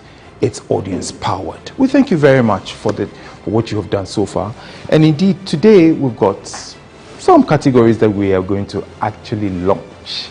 And the list of nominees are out finally. And obviously, we also have our short codes and how we're going to vote. So without much ado, indeed, I, Eko Blankson, the commercial manager of ATPU, will just hand you over to Ghana Web Studios, where we have on standby Na Oyo Kwote and Daniel Odro to bring you the list of nominees.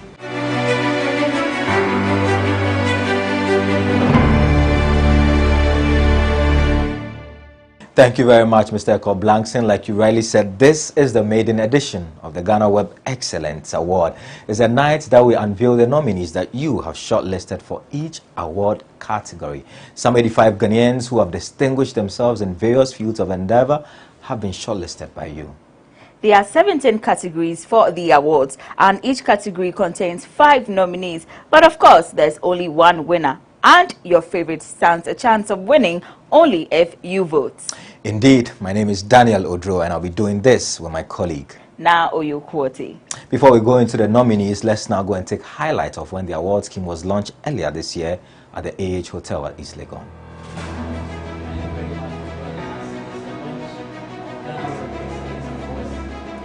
Thank you very much for joining us. It's the launch of Ghana Web Excellence Awards. My name is Benefo Boabena Brantipa. I'll be your MC together with all right. So a group of committee is going to shortlist those who have been nominated. So each nominee will be placed in their respective categories and then shortlisted.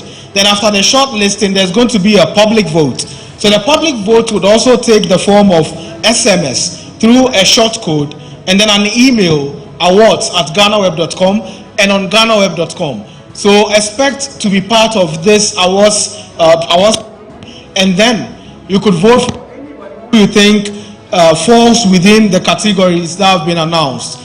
I believe looking at the categories here, I think that Ghana Web is doing what government should be doing. Yes, because when you look at the categories, it's a form of motivating many Ghanaians, many youth, businessmen, opportunities for young men and women to be influenced. Hello? Yeah, that's such awards. So if Ghana Web is doing it for us, I would say, Ayiko, Ayiko, Ayiko.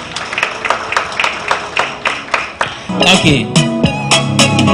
Freestyle Saturday, so see ya na me na myself rhythm and rhymes from Raspace. OTS and me jingle market FM na he was amazed. Send a brati pame to me boas boa from fueti to seminti will be a case. Makwaji ma homeka krechama for this my heart to say my fasting 40 days. Hey, me to the pity sakwa game pro, me team hosa choba wodro. Hey, koko form means ro hesu. Me to say me muyebu, me nyatente wo me de kentan ko suwa mo brempanse bianom. Matia kwabra niyama na no jom. Me jako so sa to coach and message we be pay you kwabra futi home man one phone. With a round of applause, I like us all to be upstanding, put your hands together as we declare and launch GhanaWeb Excellence Awards. Put your hands together, ladies and gentlemen.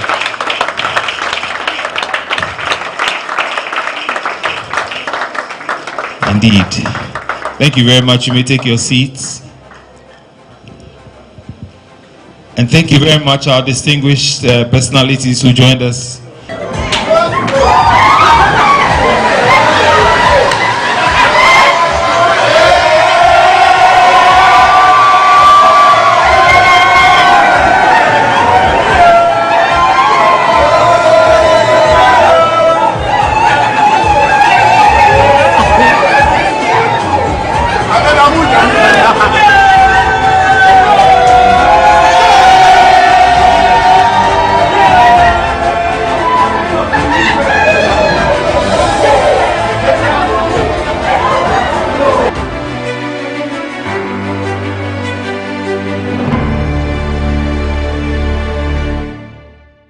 Nominations for the GhanaWeb Excellence Awards was opened in mid-July 2021. Now, the month-long exercise came with its own excitement as many of you churned out over 400 nominees you felt should be appreciated for their efforts in making society better. However, our 9-member able board slashed the number to over 80. And with that said, here are the nominees for each category. The first award category is the GhanaWeb Humanitarian Award, and here are your nominees.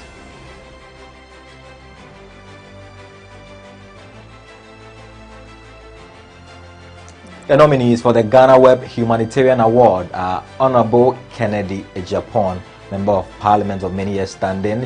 He's also a philanthropist. Also in there is Nana Ba Namwa, a journalist of many years standing, the only woman in this category. Apostle Kojo Safo Kantanka. Then you've got Bishop Samuel Noimensa, and last but not the least, Father Andrew Campbell. He's not a Ghanaian, but he's literally a Ghanaian. Yeah. Interesting category. Yes, another interesting thing for me is there's only one female in this nominee. Yeah, tells you how hard she's worked over the years. Yeah, like, she's really done a lot this year. She's really helped a lot of people and solicited for funds for a number of Ghanaians who were in need of help. Right. Yeah. Let's see who wins the ultimate of the ultimate award as far as this category is concerned. The next award is the GhanaWeb Women Empowerment Award.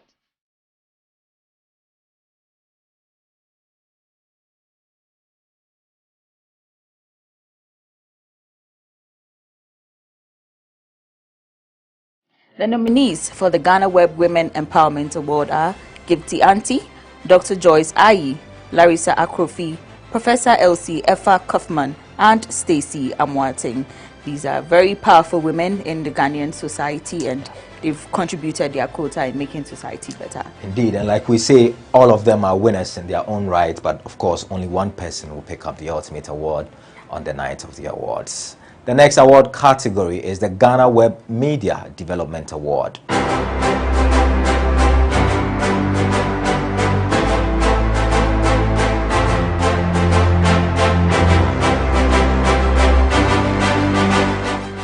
The GhanaWeb Media Development Award nominees are Captain Smart. He works at Onua FM, I believe.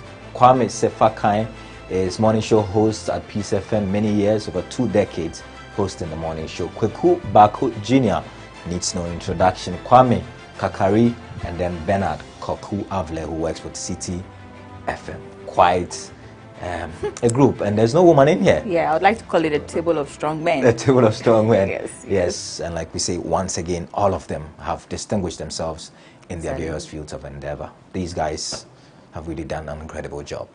Next, we have the GhanaWeb Creative Arts Excellence Award.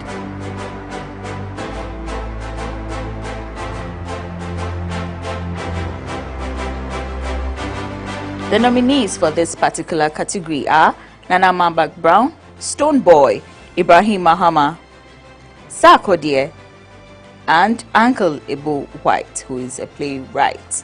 Daniel, what do you make of these nominees? We've got an actress in there, we've got a musician in there, we've got an artist in there, we've got a playwright in there, and I feel this is a mixture of everything. Exactly, very it's balanced. Not one-sided. Very balanced, yeah. and it will be interesting to see who carries the day.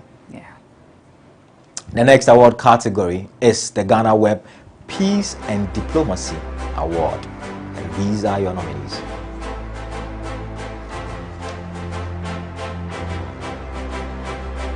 The GhanaWeb Peace and Diplomacy Award nominees: Apostle Eric Nyameche, Dr. Vladimir Nchidanso, Professor Kofi Ejekum of the University of Ghana, Sheikh Nuhu Shaributu, who is the Chief Imam, and Dr. Ibn Chambers. No woman in there once again, but they are all deserving of their places. May the best man win. Exactly. The next is GhanaWeb Business Development Award.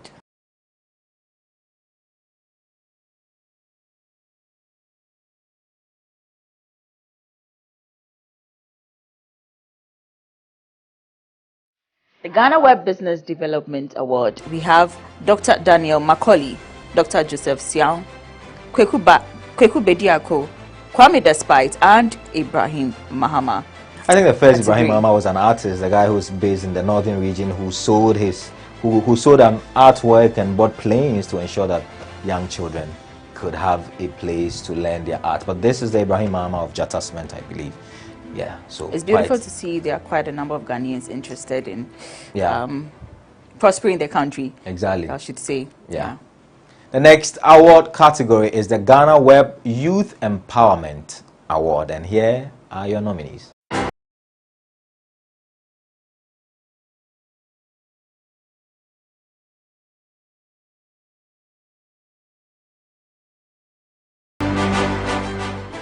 The GhanaWeb Youth Empowerment Award nominees are Daniel Macaulay, a doctor. He's popularly known as McDan, and he's helped a lot of people in the field of business and the field of sports and a lot more. Bernard Koku Avle, Bright Yao Hojo, Ohene Kwame Frimpong, and Nana Kwame Osei Sapon. Another very, very interesting category. We will see how that goes. These people, according to you, are empowering our youth. GhanaWeb Leadership Excellence Award.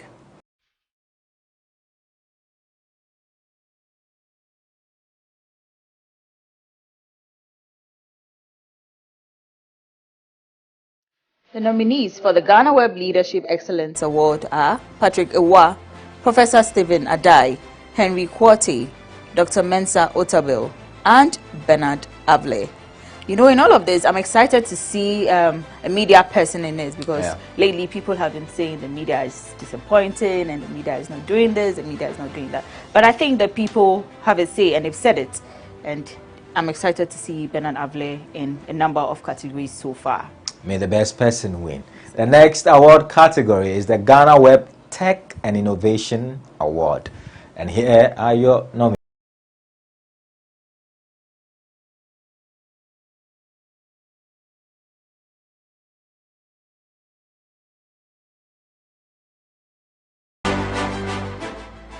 The nominees are Dr. Mahamadou Baumia. It's become very synonymous with digitization in the country. Kojo Hesse, Andrew Techi Apia, Herman Chinri Hesse, and Alex Bram of Haptel. So another interesting group there. We have our vice president amongst the nominees. Quite interesting to see how he will fare against the other nominees. Up next is the GhanaWeb Culture Promoter Award.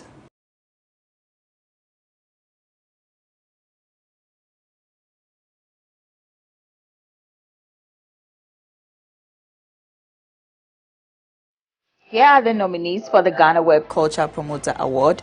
There's Stephen Apia, Kojo Enchi, Professor Ablade Glover, Wiyala, and Ajwa Yeboah Ejei. Stephen Apia. Yeah, the Black Stars captain. Exactly. I'm sure maybe he's expressing his culture through the way he dresses and the way he connects with his roots. So maybe that's why he's in there. And then Kojo Enchi, the musician, really promoting our culture. Professor Ablade Glover, I think it's going to be a tight one for this particular category. And Ajwa Yeboah Ejei is another media person, like you say, at Peace FM. So quite an interesting group. Let's move on to the next award category, and the category is the GhanaWeb Influential Man Award.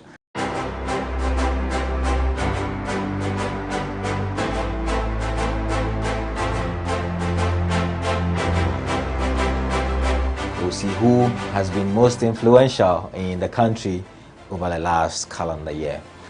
Henry Kote is the Accra Minister, Greater Accra Minister, is also a Member of Parliament. Jerry John Rawlings, may his soul rest in perfect peace. Bernard Avle finds himself here again. Kwame Sefa, another media mogul, and Archbishop Nicholas Duncan Williams. GhanaWeb Influential Woman Award.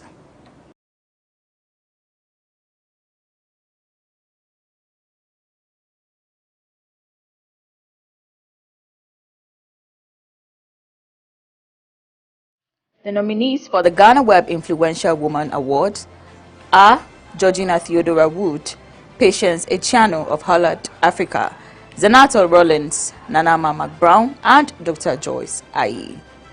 Great women, yeah, I must say. Great women in good standing. They've all contributed their quota so far, and history will be very kind on them. May the best woman win this category. The next award category is the GhanaWeb Advocate of Good Governance Award. And here are your nominees.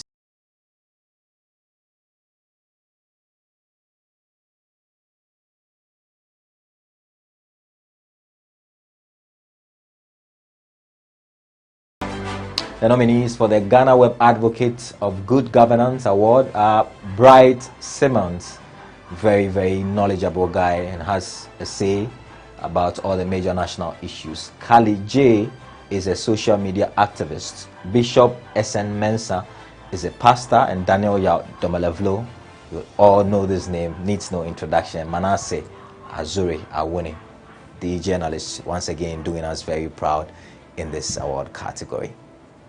GhanaWeb Discovery Award.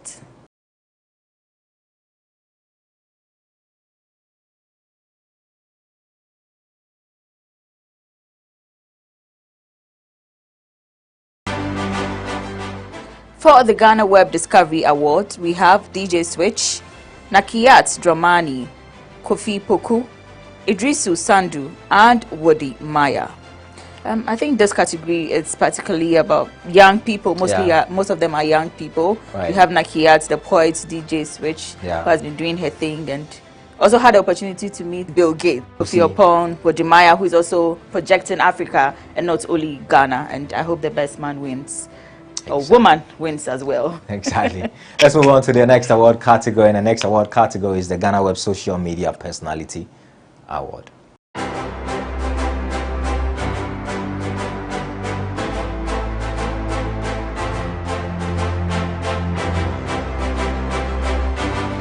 Here are your nominees. The GhanaWeb Social Media Personality Award nominees are Nana Ba Anamwa, Kwame A+, Kali J, and Kojo Sheldon, and then last but not the least is Teacher Kojo. And these are names that you popularly would refer them to. So these are not their maiden names or their names of birth, but these are names that you easily recognize. So may the best person win. Up next is the GhanaWeb Star Award category.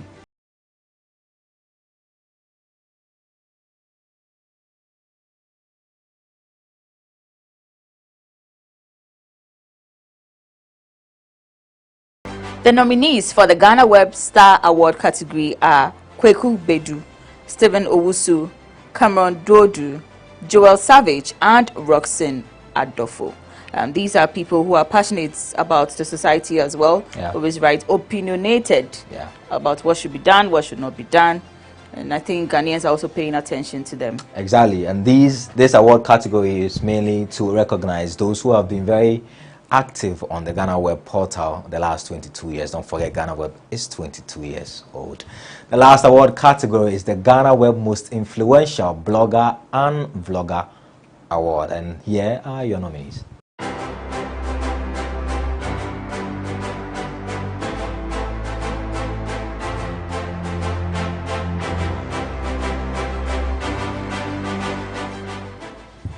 The GhanaWeb Most Influential Vlogger Award nominees are Felix Adomako Mensah, popularly known as Zion Felix, Ameya Deborah, GH Page, Woody Maya, and Kobe Che. So these guys through their works, are bringing attention to the various issues in our country, interviewing personalities and bringing attention to the social issues. And also, if consistency was a person, each of these persons fits perfectly into the word consistency. Yeah, and we salute everyone who's received nomination to be part of the maiden edition of the GhanaWeb Excellence Award. We wish you all the best of luck. Well, now that you have seen the various categories, Terence Asari of Mobile Content is on standby to take you through the voting process.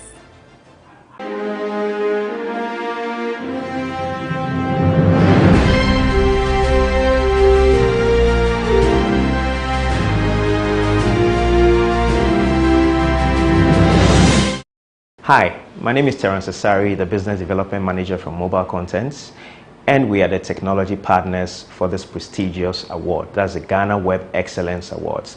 This is the first edition, and we are hoping to provide secured platforms for each user, each public user to be able to cast a vote that will determine who is going to be the winner in any category.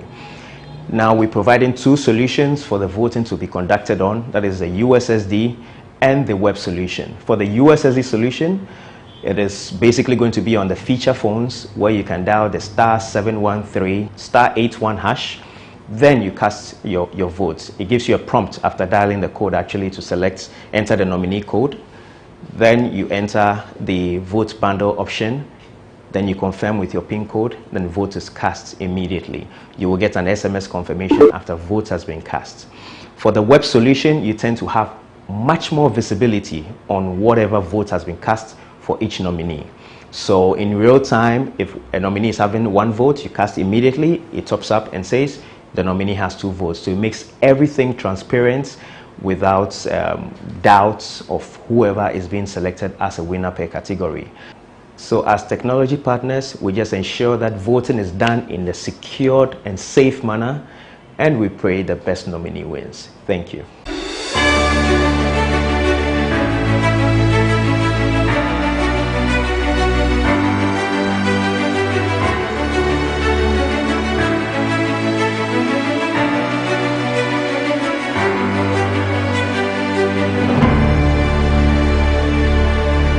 So there you have it. You've seen the nominees for each category, and there are 17 categories in all. You also now know how to vote for your favorite personality to win each award.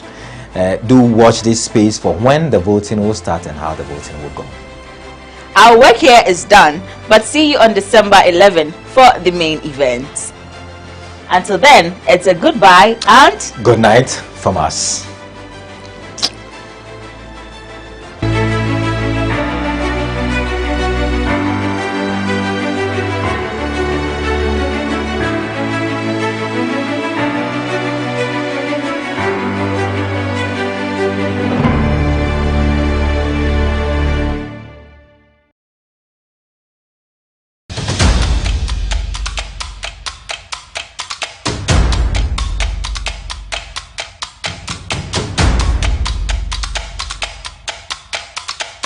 Hello, Dr. Asala from Medifem Multi-Specialist Hospital and Fertility Center here.